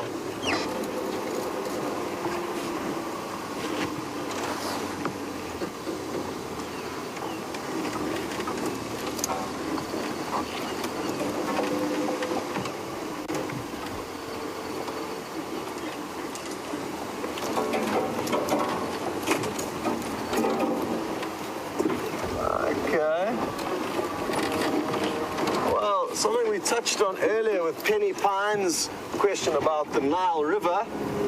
And I asked Penny, why is it that she was interested to know where it was from here? And she said it was because she was reading a book where English explorers were trying to work out where the source of the Nile is, and it's apparently 2,800 kilometers away from here, as the crow flies. But if you were to drive there, it would take 11,000 kilometers. So there we go. I'm still not sure what country the source is in, so that would be nice if anybody does know that, so that we can complete the Nile discussion. But Penny, thank you very much for letting us know why exactly you'd like to know. Okay.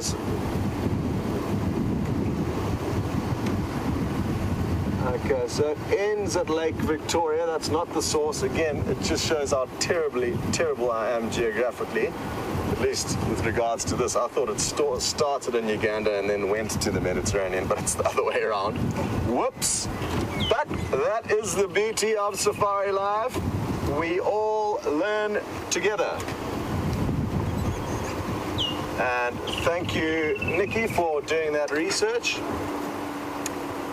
And thank you everyone for being involved in what's been an exceptional sunrise safari. The Nkuhumas ladies showed us one of the best shows I have ever seen them perform. Highly active, interacting with buffalo, playing with one another. It was an epic safari with regards to them, as well as all the other bits and pieces that we saw along the way. So thank you for your questions, contributions. Well done to Kirsty in the final control, and to Nikki, who is lending her hand. Thank you, Bryan, on camera. We will see you all next time. 3. Well, some of the wildlife that we found here, of course, is covering my back at the moment. A very large plethora of flies. Now, as Stef just said to me, where there be flies, there be buffalo, and where there be buffalo, there be flies. So we're going to walk very gently down through here on our way home. We're only about 5 minutes out from home, so come with us for the last little while as we go. I hope you've had a good drive. I think I'm slightly jealous of the fact that Scott was in car today, because he had the most wonderful lion sighting with you, and I'm very jealous of that. But we've had a wonderful time on foot too. It's always just so wonderfully immersive to be tramping around as our ancient hominid ancestors did. Oh, flyers are deluxe, and we'll be walking very slowly on the way home because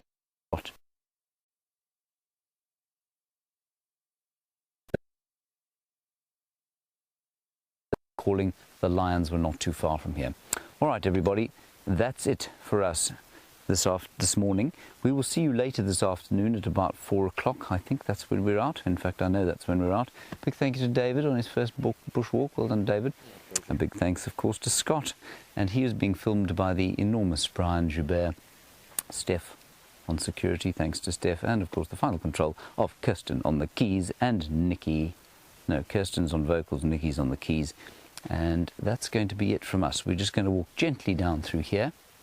So stay safe and happy wherever you happen to find yourself on this wonderful planet of ours. And we will see you at 4 o'clock this afternoon.